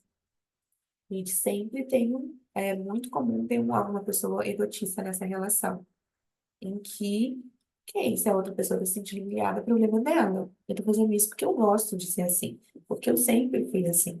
Esse é o meu jeito, ela gostou de mim desse jeito, tá querendo que eu mude pra quê? E aí traz essas questões. E tem uma resistência muito grande à mudança. Nesse caso, é um trabalho um pouco mais exaustivo nosso, enquanto psicólogas, para trabalhar esse processo de experimentar novas formas de ser no mundo. Porque aquela pessoa realmente acredita que o jeito que ela está lidando com as coisas é a melhor forma possível. É tipo, tá no narcisismo também, né? Isso, por Na- isso até que eu trouxe o exemplo das mães narcisistas. É a questão do Sim. narcisismo, sim. O egotismo é meio que equivalente ao narcisismo freudiano. Né? E dá um match perfeito, um match do mal. Eu tenho uma cliente que ela tem uma relação abusiva, que ela introjeta, ele sempre a coloca como a culpada e ela sempre pensando o que que eu posso fazer para melhorar a relação e ele nunca se responsabiliza por nada. Então, completamente egóico, né? Eu não conheço, não atendo, mas fico com impressões de será o narcisista, né? Nunca está errado, nunca muda nada, nunca faz nada, mas tem o egotismo ali. Então, assim, é o match do Isso, mal. é bem Carol, isso. tava pensando aqui, eu acho que isso a gente vê muito entre os adolescentes hoje, assim. Sim, Trabalho muito com adolescentes nas escolas e acho que o tempo que a gente vive, acho que leva muito eles a essa coisa assim, o que importa sou eu, é o que eu penso, é o meu jeito, eu sou assim, as pessoas têm que me aceitar assim. Eu vejo isso muito presente nesse tempo, assim, entre os sim, adolescentes, é muito forte. E aí verdade. alguns levam isso para a vida, né? Sim, e foi o que a gente falou sobre a retroflexão que vale para tudo, na verdade. Aquilo que eu desenvolvo durante esse período de desenvolvimento da minha identidade, da minha personalidade, na infância, na adolescência, isso vai levar para a vida, são escolhas do adulto que eu vou me tornar. Então, aquilo que eu aprendo nessa fase da vida vai me formar o adulto que eu vou ser no futuro. Então, se desde a infância, na adolescência, eu acredito que é tudo conforme a minha vontade, tudo tem que ser do meu jeito, não me importo com regras, é tudo sobre aquilo que eu acredito que eu quero, eu vou me tornar um adulto que vai pensar assim também, exceto se essa pessoa, em algum momento, se permitir vivenciar um tratamento e passar por um processo de mudança comportamental. Mas se a pessoa se manter assim, sem buscar uma ajuda profissional, a tendência é ela virar um adulto dessa forma. Quer falar mais alguma coisa, Liz? Não, Não? Uhum. Mais alguém quer falar alguma coisa mais sobre o autismo? Eu fiquei pensando aqui, num caso que meu marido trouxe de uma aluna dele, que ele dá aula na quinta, das 10 para 7 até as 8h20. E aí ela mandou um e-mail para ele essa semana, falando que por ser o rodízio do carro, ela tem que ir de condução, de transporte público, e ela ia chegar às 8h10. Né? Ou seja, 10 minutos só de aula. E ela queria que ele desse um jeito. Passa um trabalho, faz alguma coisa, se vira aí, professor. Aí ele falou para ela, não, sim, não posso. Manda uma atividade online. Não posso, a aula é presencial. Né? E aí ele ficou assim, como assim ela quer que eu dê um jeito? Aí ele até sugeriu, você pode, a universidade lá tem um pouco de flexibilidade, né? Ver um outro professor que tem essa mesma disciplina em um outro dia e horário para você fazer, mas na minha aula não posso fazer nada, porque o horário é das 10, né, para 7 até as 20h20, se você vai de 10 minutos de aula. E aí eu fiquei pensando aqui agora, falei, gente, como assim, né? Dá um jeito. Aí a Eli falando da questão dos adolescentes, é uma jovem adulta, né? Ali iniciando a universidade, e aí eu fiquei, gente, como assim? Né? Dá um jeito, porque eu não posso. Né? É É o meu exatamente rodízio, isso. eu tenho que ir de transporte, se vira aí. Né? E aí ele deu uma cortada, né? Ele falou, não, eu não posso fazer nada, porque o regimento é esse, temos que seguir esse regimento. E aí ele traz essa quantidade de alunos, hoje, depois da pós-pandemia, que querem que os professores fiquem oferecendo coisas online, porque eles não dão conta de estar no presencial. Só que o regimento agora não permite mais. A aula é presencial, é presencial. Se é uma aula que tem um conteúdo online, tem um conteúdo online. Mas ele fala que o tempo todo é recebendo e-mail. Não, mas você não pode deixar ali, não pode fazer tal coisa online. Grava a aula. Outro dia eu falo para ele, professor, grava a aula aqui que eu assisto, tipo, depois, sabe? E é desse jovem adulto, né, que saiu da pandemia e também teve essa necessidade de ficar no online e agora quer que tudo seja adaptado para a necessidade deles. Sim. é uma coisa só do meu direito, né? Tem muita coisa assim, Exato. o meu direito tem que prevalecer, mesmo que Uhum. o meu direito ultrapasse os limites do outro. Não tem, o outro não tem limite. Isso é realmente assim, essa é muito muito presente mesmo na juventude, na adolescência. Exatamente. E acaba que aí, novamente, tem uma questão de cultura também atual, que infelizmente tem sido de uma forma não saudável, que tem encorajado esse tipo de comportamento. E aí é bem importante essa questão também, em todas as questões, tanto na adolescência, tanto questões raciais, tem várias coisas que às vezes têm ido para um extremismo que não é saudável. Então a gente precisa ter esse cuidado também. Eu lembro que já faz algum tempo, alguns anos, a minha sobrinha agora está com 17, ela tinha acho que 14, se eu não me engano. Ela mudou de escola e ela foi para uma determinada escola. A minha sobrinha parece muito comigo, ela parece minha filha. Ela parece muito fisicamente comigo. E a minha sobrinha é afetiva, ela não é minha sobrinha biológica, mas ela parece muito comigo. Falei que ela veio para a família certa. E ela foi para uma escola e aí ela estava tinha um grupo de meninas negras. E ela chegou e ela foi querer fazer amizade com essas meninas. Ela chegava e falou assim, você não é negra, porque a sua pele é muito clara. Ela é igualzinha a minha, ela tem a pele exatamente da mesma cor que a minha. E as meninas não quiseram fazer amizade com ela por conta disso, que ela só podia fazer amizade com mulheres, assim, negras com a pele escura. Negras com a pele mais clara não eram aceitas naquele grupo. E essa questão de uma rigidez tão grande, tipo, tudo que é diferente daquilo que eu coloco para mim não é aceito. Eu lembro que ela ficou muito magoada na época, ela até me ligou, falei com ela, conversei. Depois ela entendeu que se ela não era bem aceita ali, ela podia fazer amizade com outras pessoas, mas ela queria fazer amizade, ela tinha 14 anos, estava chegando numa escola nova, ela não queria fazer parte de um grupo seleto de pessoas que não falam com as outras, ela só queria fazer amizade. E o quanto tem muito, infelizmente, eu vejo nessa adolescência, muito atualmente, essa cultura de somos esse grupo aqui e não aceitamos nada que fale em contrário à nossa vontade. E é muito triste, porque somos adultos daqui a alguns anos, né? Daqui a poucos anos eles vão ser os adultos, que vão estar ali na sociedade, muitas vezes liderando equipes, liderando empresas, dando aula em escolas. Então a gente precisa também entender como trabalhar isso na clínica, inclusive em relação à família, quando a gente atende família, quando a gente atende pessoas que têm filhos nessa faixa etária, porque há um sofrimento psíquico também para esses pais, né? Isso a gente também atende. Eu não sei vocês, eu só atendo adultos, né? Só atendo mulheres nesse momento, e adultas, e eu atendo alguns casais, na verdade, não atendo só mulheres, também tem casais.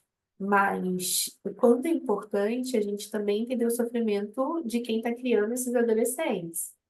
Tipo, eu tenho a oportunidade de ter uma sobrinha que ela conversa bastante comigo, a gente tem um relacionamento muito próximo, então quando ela passa por esses desafios, ela compartilha. Mas nem todo adolescente tem esse comportamento. Tem adolescentes que não são assim. Então, quanto a gente precisa olhar para isso também. Ok? A gente pode passar para o próximo. Vamos falar mais alguma coisa desse? Carol, Pode rapidinho, falar. tem um livro chamado Nascido no Crime, não sei se vocês conhecem, Não. que é uma autobiografia de um cara, ele hoje vive nos Estados Unidos, faz, como é? Workshops e tal, não sei o quê, e ele conta a história dele na África. Ele é filho de uma africana, o pai alemão, e Uhum. da época do apartheid. Então, tudo escondido, tudo assim, a mãe dele engravida, e ele é o que você falou. Ele nem é considerado negro e não é considerado branco, entende? Então, ele não é aceito em grupo nenhum. Os brancos não aceitam ele porque ele é visto como preto.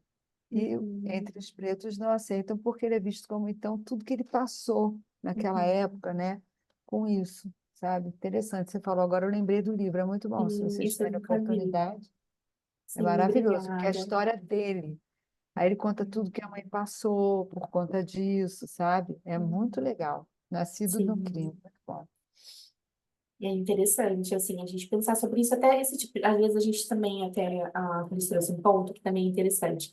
Às vezes nós, psicólogas, nos nutrimos só de conteúdos literários da psicologia, mas tem É, muitas coisas que maravilhoso. não são da psicologia que são interessantes para a Nossa, gente é. ter uma ampliação mesmo de contato com outras realidades, com outras coisas. É interessante a gente ouvir e ler outras coisas. Então E é vamos bom que é pensar sobre isso. autobiográfico, ele viveu tudo isso, Sim, né? Foi sim. real, é real, assim. Muito, mas é muito bom o livro, eu devorei, maravilhoso. Obrigada pela indicação, Cris. Vamos lá. Confluência. A confluência também trouxe uma citação, porque eu achei a explicação da citação muito excelente, que fala assim: é o estado de não contato, de fusão por ausência da fronteira de contato. O self não pode ser identificado, ou seja, a pessoa tem dificuldade de entender a própria identidade. A confluência é, em princípio, seguida de retração, permitindo ao sujeito reconquistar uma fronteira de contato, posteriormente, encontrar a sua própria identidade, marcada pela singularidade e a diferença. Quando essa retração se mostra difícil, quando a confluência se torna crônica, então o funcionamento pode ser qualificado de patológico, neurótico e até psicótico. Como assim? O que é essa tal confluência? Eu trouxe um exemplo aqui da Georgiana. Ela aceita ser tratada de forma desrespeitosa por seu marido, porque acredita que ele vai mudar um dia e que ela não pode viver sem ele. É aquela pessoa que ela não consegue mais entender quem ela é. Como é aquela pessoa quando você pergunta, me conta, quem é você? A pessoa trava. E ela não consegue ter clareza da própria identidade. Então, é aquela pessoa que se anula porque ela acredita que a vida dela depende de outras pessoas que dizem o que ela faz, o que ela tem que ser, o que ela pode fazer, o que ela não pode fazer. Ela tem dificuldade de entender. Tem uma cena de um filme que eu lembrei agora, muito antigo. Eu gosto muito de filme, mas esse filme é muito antigo, que é Noiva em Fuga. Não sei se você já viu esse filme, é muito velho esse filme. Eu gosto de coisas antigas. Tem uma cena desse filme, essa noiva em fuga, ela tem essa questão de confluência, essa personagem. Tem uma cena que a pessoa fala assim, qual é o seu tipo de ovo preferido? Aí ela fala assim, ah, quando eu namorava com fulano, era tal ovo, porque ele gostava desse. Quando eu estava namorando de ciclano, era tal ovo, porque ele gostava desse. Eu disse, mas qual é o seu tipo de ovo preferido? E ela não sabia responder. E aí a pessoa então vai faz vários tipos de ovos para que ela experimente e consiga então saber, descobrir qual é o que ela realmente gosta. Porque na verdade ela estava o tempo todo em confluência. Ela se adaptava a relação que ela estava vivendo para ser aceita pelo aquele homem. Até que dava um estalo que ela fugia daquela relação, quando ela percebia que não, não é isso que eu quero. Pois é, eu Mas o estou que que pensando ela nisso. queria? Ela fugia, né? Ela sempre fugia. E aí ela estava em confluência. E ela sempre vai, tá, eu acho que não é isso, então vamos fugir. Ela não tinha clareza da própria identidade. E por isso ela estava sempre em fuga. Ela é um caso muito claro de confluência, aquele personagem. E alguém quer comentar alguma coisa? Quer perguntar alguma coisa sobre confluência? Esse filme é muito legal, esse filme é muito bom. Ela Sim, geralmente deixava o cara plantado no altar, né? sim. Ela deixa o cara, é muito bom, vocês têm que ver. Ela deixa o cara plantado e ela vai embora, some. Muito bom. É bem antigo, mas vale a É, pena. Outro ponto aqui é a deflexão. A gente já está caminhando para o finalzinho. A deflexão. A pessoa tem um processo de fuga na tomada de consciência das suas ações, buscando sempre evitar confrontos e fugir da sua autorresponsabilidade. Sabe aquela pessoa que não quer confronto, que tem muita dificuldade de assumir responsabilidade?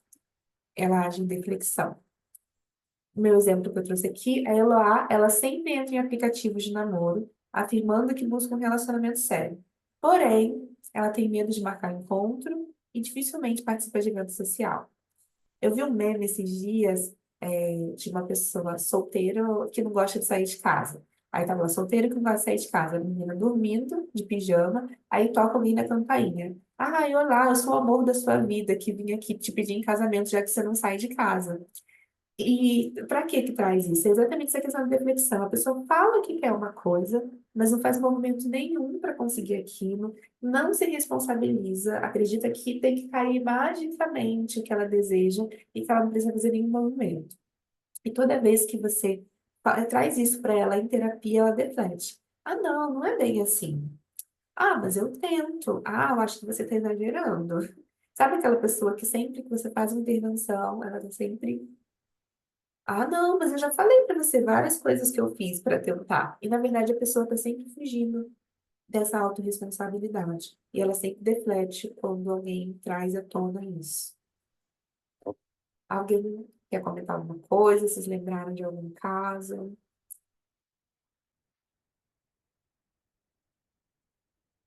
eu acho que se nós formos olhar para nós mesmos, a gente se encaixa aí numa porção de troço. Por isso que eu Claro, falei, a tem gente muita gente, vivencia isso, né? É do né? ser humano. Os mecanismos neuróticos, Sim. eles não são patologias, eles são mecanismos nossos. Todo ser humano Aham. vivencia. A questão é entender, tá bom? Eu lembrei de tal situação da minha vida que eu tô defletindo. Tá, vou levar isso para minha terapia e vou trabalhar isso. E assumir a responsabilidade disso. Que é diferente da, ah, tá, eu tô defletindo e vou continuar defletindo. Eu vou fingir que nada aconteceu, que eu não entendi isso.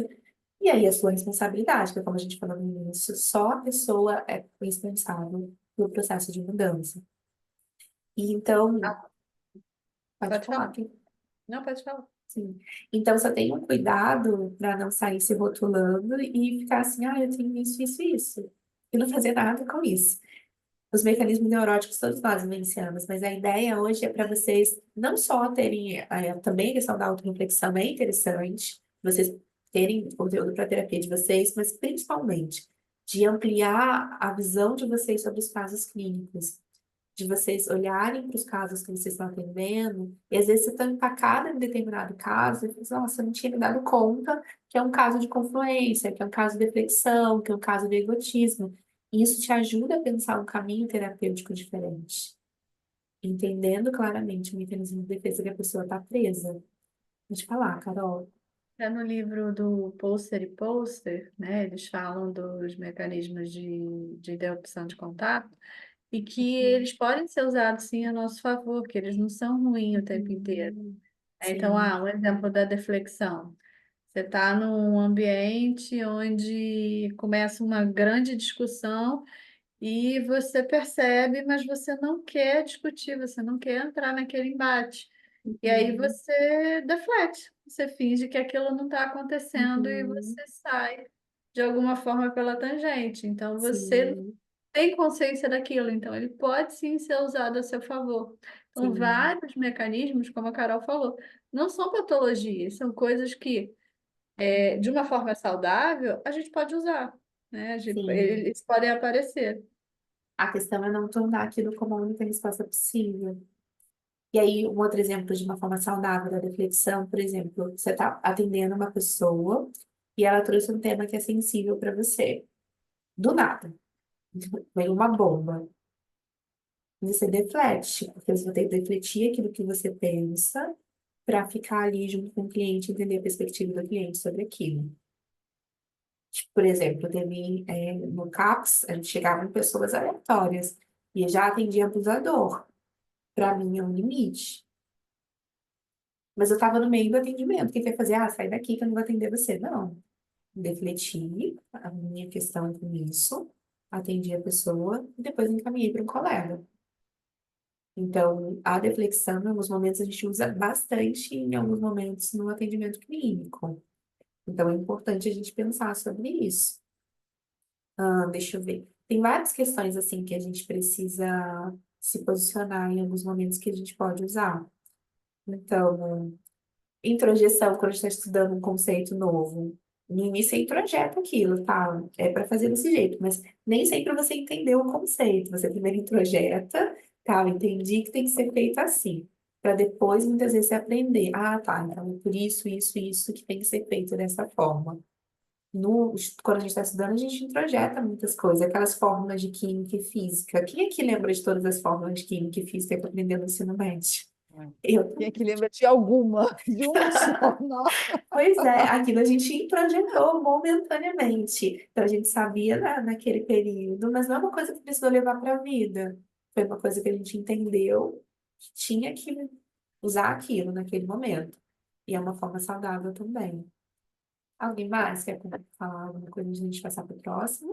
Eu ia falar que, rapidinho, que eu Pode comecei a falar. estudar no curso esse mês. Eu tive uma Sim. aula, né? Uhum. A introdução ainda não entrei, não tinha entrado aqui nessa parte. E aí o professor trouxe Uhum. isso, por exemplo, para Uhum. ele, eu não lembro qual que ele falou que é o principal dele, mas para ele, como professor da aula, ele tinha que entrar no egotismo, de se posicionar, Uhum. Ai, travou. É. traz muito isso. Travou. E aí, dessa questão de que tem, mas quando acaba a aula, eu não fico no egotismo, eu volto a ser quem eu mais sou, que prefere silêncio, que prefere ficar um pouco mais só, que precisa de um tempo, né? Uhum. E que legal que coincidiu justamente com essa, Sim, com essa interessante. sexta de hoje, né? Para a Uhum. gente poder, que aí eu já vou entendendo aí um pouco melhor também, antes da Sim, próxima aula. muito bom, muito bom. Mas alguém quer comentar alguma coisa antes da gente passar? Vamos lá, então. Estou olhando aqui a hora para não passar do horário. Vamos lá. Então, aqui, entendendo isso, a gente vem para o ciclo do contato. Esse ciclo do contato ficou um pouco achatadinho, mas dá para enxergar. O que que a gente precisa entender, então, entendendo o ciclo do contato? Vamos primeiro falar dele aqui, depois eu venho para essa parte. Entendendo cada uma dessas partes, você entende, então, por exemplo, a ação, o mecanismo de defesa que impede a ação é a projeção. O mecanismo de defesa que impede a mobilização é a introjeção. O mecanismo de defesa que impede a consciência é a deflexão. Então, a gente entendendo isso, a gente entende, ok, a pessoa está defletindo, ela precisa ter consciência. Então, a gente tem que tirar ela da deflexão e levar para a consciência. Como? Os experimentos que você vai usar, as coisas que você abordou, a forma que você vai conduzir a sessão, vai ser um foco de ampliação de consciência. Ah, essa pessoa está introjetando muita coisa, ela não está conseguindo se mobilizar. Então, se você entende que ela está em introjeção, a mobilização deve ser o foco dos experimentos, das intervenções terapêuticas. Ah, essa pessoa está projetando tudo, tá projetando muita coisa, não consegue ter uma ação por ela mesma. Então, se ela está na projeção, você entende que o lugar para ela desbloquear e fluir é a ação. Então, tudo que a gente vai trabalhar em terapia em relação ao experimento, tudo isso vai ser focado na ação. E assim por diante, a proflexão visa a gente trazer para a interação, a retroflexão para um contato final de saciação, o egotismo para satisfação. Então, a gente vai trazendo a confluência para essa retirada do desconforto e a fixação, que é a rigidez muito grande, trazer para a fluidez. E eu gosto muito desse exemplo do ciclo do contato, porque ele é muito didático. Não que ele aconteça exatamente sempre nessa sequência, mas ele é muito didático. Então, como que a gente trabalha? Por exemplo, a sensação. Ah, eu tô com uma sensação desconfortável, mas eu não sei muito bem o que que é. Aí, quando ela consegue sair da dessensibilização para entender a sensação, tá? Eu entendi que essa sensação é uma sensação de sede. Então, eu tenho consciência, tá? Eu tô com sede. Bebi bastante água aqui hoje. Eu tô com sede. A partir do momento que eu tô com sede, eu tenho uma mobilização. Tá? Eu tô com sede, então eu vou pensar aqui. Eu tenho que pegar a água que tá aqui do meu lado para poder beber água. E aí eu saio da mobilização e vou para ação. Então, eu pego, encho a minha taça de água. Peguei a água, foi uma ação. A interação, entrei em contato com a água. O contato final. Eu bebi a água, me senti satisfeita. Tive a satisfação. A partir da satisfação, me retira a sensação de desconforto da sede e eu tenho fluidez para conversar com vocês sem desconforto. Ficou claro esse exemplo? Ficou claro para vocês, então, para cada mecanismo de defesa, para cada, como a Carol usou o termo que também é utilizado, de interrupção de contato, para onde a gente precisa pensar no projeto terapêutico de conexão desse cliente? Sim, não, talvez. Sim. Entendendo isso, a gente consegue enxergar com muito mais clareza os nossos atendimentos. Eu entendo para onde eu estou conduzindo a sessão. E aí a gente sai daquela sensação de que estou empacada. Eu não estou empacada. Ele está defletindo. Aqui a gente tem o foco em trazer a consciência. Ah, não estou empacada. Ele está introjetando. A gente tem que levar ele para uma mobilização, dele entender o que é dele, o que é do outro. Então, você consegue fluir melhor quando esses conceitos estão mais claros dentro de vocês. Então, vocês precisam entender o conceito para poder fluir melhor na prática clínica. Então, o que que a gente vai, para resumindo aqui, caminhando realmente para o nosso finalzinho da aula? Identificação. A pessoa não se resume ao mecanismo de defesa neurótico, mas entender esses conceitos vai te auxiliar a compreender a melhor forma como seu cliente e como seu cliente age no mundo. Então, você entendendo onde ele está aqui, você vai entender como ele está agindo no mundo e como você consegue conduzir isso com fluidez. Observação clínica. O que cada sintoma conta sobre aquela pessoa que você está atendendo. Então, ok, ele está lá na retroflexão. Mas o que isso conta sobre ele? O que isso conta da história daquela pessoa? Será que isso já não veio da infância? De uma infância em que, de alguma forma, esse comportamento foi reforçado e essa pessoa cresceu como se isso fosse algo, a única possibilidade, o único comportamento possível nessas situações de relacionamento interpessoal? E a gente vem aqui para a atuação clínica. Entendendo como cada mecanismo de defesa funciona, você realiza uma intervenção terapêutica que auxilia no crescimento emocional do seu cliente de forma mais assertiva. Então, a partir do momento que você entende, você consegue fluir com o seu cliente de uma forma mais assertiva. Ficou claro? Alguém tem alguma dúvida?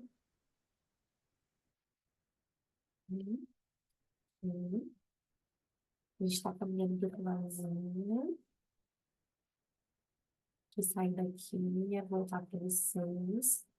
Ou melhor, vou deixar vocês aqui no cantinho.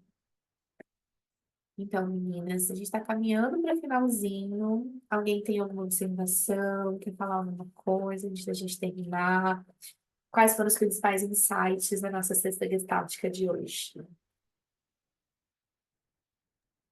Carol, eu vou precisar sair daqui a pouco, então eu vou falar Uhum. rapidinho que eu vou atender agora Sim. às 11 Vamos tirar horas. nossa foto, gente, pra Ah, você sim. não sair da foto. Peraí, vou aproveitar e vou tirar logo. Posso? Ah, sim, pode. Pronto, daqui a pouquinho eu vou para vocês. Pode falar. É, bom, achei maravilhosa a aula, fantástica. Achei esse ciclo agora final, né, com isso tudo ali, que você, olhando aqui, você pode trabalhar ali, você para onde você vai levar o seu cliente, quando você percebe onde ele está. Isso, nossa, isso foi maravilhoso, fantástico. Só tenho mesmo a agradecer. Espero que você não pare nunca de fazer essas coisas. 2024, 25, vamos embora. A gente está. Eu estou junto. Achei maravilhoso. Obrigada mesmo, só tenho a agradecer. Meninas, foi um prazer enorme estar com vocês. Obrigada, tudo bom. Então, infelizmente, vou Obrigada, sair. Cris. É, Bom eu também eu já vou atendimento. olhar para a minha cliente, já vou ver onde é que ela vai se encaixar nisso tudo. Oh, legal, Bom legal. atendimento. Beijo. Beijo. Tchau. Pode falar, Márcia. Carol, não, também, que eu vou atender agora 11 horas também. Uhum, Só gratidão, muito maravilhoso, muito bom estar com vocês, meninas. Muito obrigada. uhum, Um outro olhar, sabe? De repente, acho que eu sempre tive um pouco de.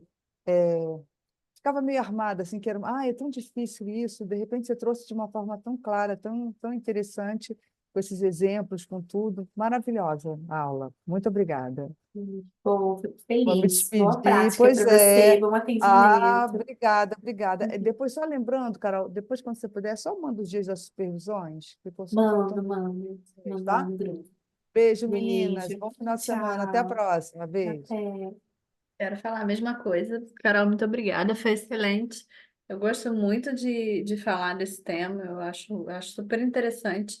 E a forma como você trouxe foi uma forma muito simples, muito boa, com exemplos muito claros, né? Tanto que eu consegui finalmente entender a proflexão que ficava muito confuso para mim quando eu lia nos livros. Então, continue a fazer isso, Bom. porque foi ótimo. Parabéns. Obrigada, Carol. Eu Bom, quero agradecer também, assim, hoje estou um dia meio complicado aqui, não consegui estar 100% na aula, mas o pouco que eu pude estar, assim, pude estar inteira aqui, foi bom. Carol é muito leve, né? É muito bom ouvir a Carol, assim, ela traz assuntos, às vezes, que não são tão leves assim, mas de uma forma que traz leveza, né, para a situação. Isso é muito bacana, Carol, eu gosto muito. obrigada, Liz. Tá, né? Eu gostei bastante também, Carol. Como eu falei, ainda estou começando a estudar isso, então era um assunto que eu Uhum, já ouvia falar um pouco, mas não sabia muito. uhum, Foi muito claro, assim, acho que os exemplos que você trouxe, que as colegas trouxeram também, de ir facilitando, né? Sabe que essa dificuldade aí, a Mariana fica aqui na minha cola, não, não tem de sexta problema nenhum. manhã, mas eu acho que eu consegui prestar bastante atenção, assim, né? Fiz bastante anotação aqui também, e eu Uhum. gostei bastante. Não Bom, fica meninas. pesado, né? Porque a gente, nossa, eu já comecei, por exemplo, a ler um livro lá do ciclo do contato, eu não conseguia avançar porque eu achava muito difícil, né? E aí acho que agora dá para dar uma leveza mais no olhar, Sim. pra ter um Eu pouco gosto mais muito de. de trazer de uma forma um pouco mais leve, porque eu sei que os livros, principalmente os livros de base, eles Uhum, têm uma literatura um pouco mais densa, são um densos. linguajar que às vezes é um pouco mais desafiador de compreender. De trazer, até por conta da tradução para o português, né? Nem sempre a tradução é da forma mais Uhum, assertiva possível. Então, eu gosto de trazer esses temas. Eu, pessoalmente, gosto muito de compartilhar conhecimentos, né? Uma coisa que eu gosto de fazer. uhum. Então, de alguma forma, traduzir conceitos um pouco mais complexos, de uma forma mais tranquila, mais leve e principalmente mais alinhado com a nossa prática, é bem importante. Esse ano eu estou me cobrando escrever um pouco mais, porque eu andei alguns anos sem escrever, e eu preciso. Porque é necessário a gente multiplicar conhecimentos para as próximas gerações sobre Gestalt terapia. Uhum, Quando eu vim do Rio sim. para São Paulo, que eu descobri que aqui em Jundiaí nem tem Gestalt terapia nessa universidade de psicologia, porque assim, gente, a gente precisa multiplicar isso. Aqui em É. Jundiaí tem 4 universidades que têm curso de psicologia, nenhuma delas tem Gestalt terapia. Então, o quanto a gente precisa trazer isso para É. que mais pessoas conheçam, mais pessoas tenham acesso. Eu Eu vinha de não uma tive, por realidade que é muito exemplo, forte. né, Pois é, aqui em a São Paulo eu universidade. fiquei assim. Lá no Rio de Janeiro tem todas as universidades praticamente É. têm Gestalt terapia. Aqui E no aqui Rio é em bem São Paulo forte. não. No Rio é Sim. bem forte. Aqui a gente tem, né, alguns movimentos aí, tem o Instituto em São Paulo, esse daí em São Paulo. E eu não tive, né, assim, alguma aula que falou ali superficialmente sobre a Sim. Gestalt terapia. Então, vamos multiplicar conhecimento. Desde já É. fica o convite para a próxima, nesse mês que vem. E aí, convidem suas amigas também, vamos participar juntas, que é um espaço de troca. Vocês tenham um ótimo final de Obrigada. semana, meninas. Daqui a pouquinho Você mando a foto também. lá para vocês. Um beijo. E Tchau. tchau. Tá.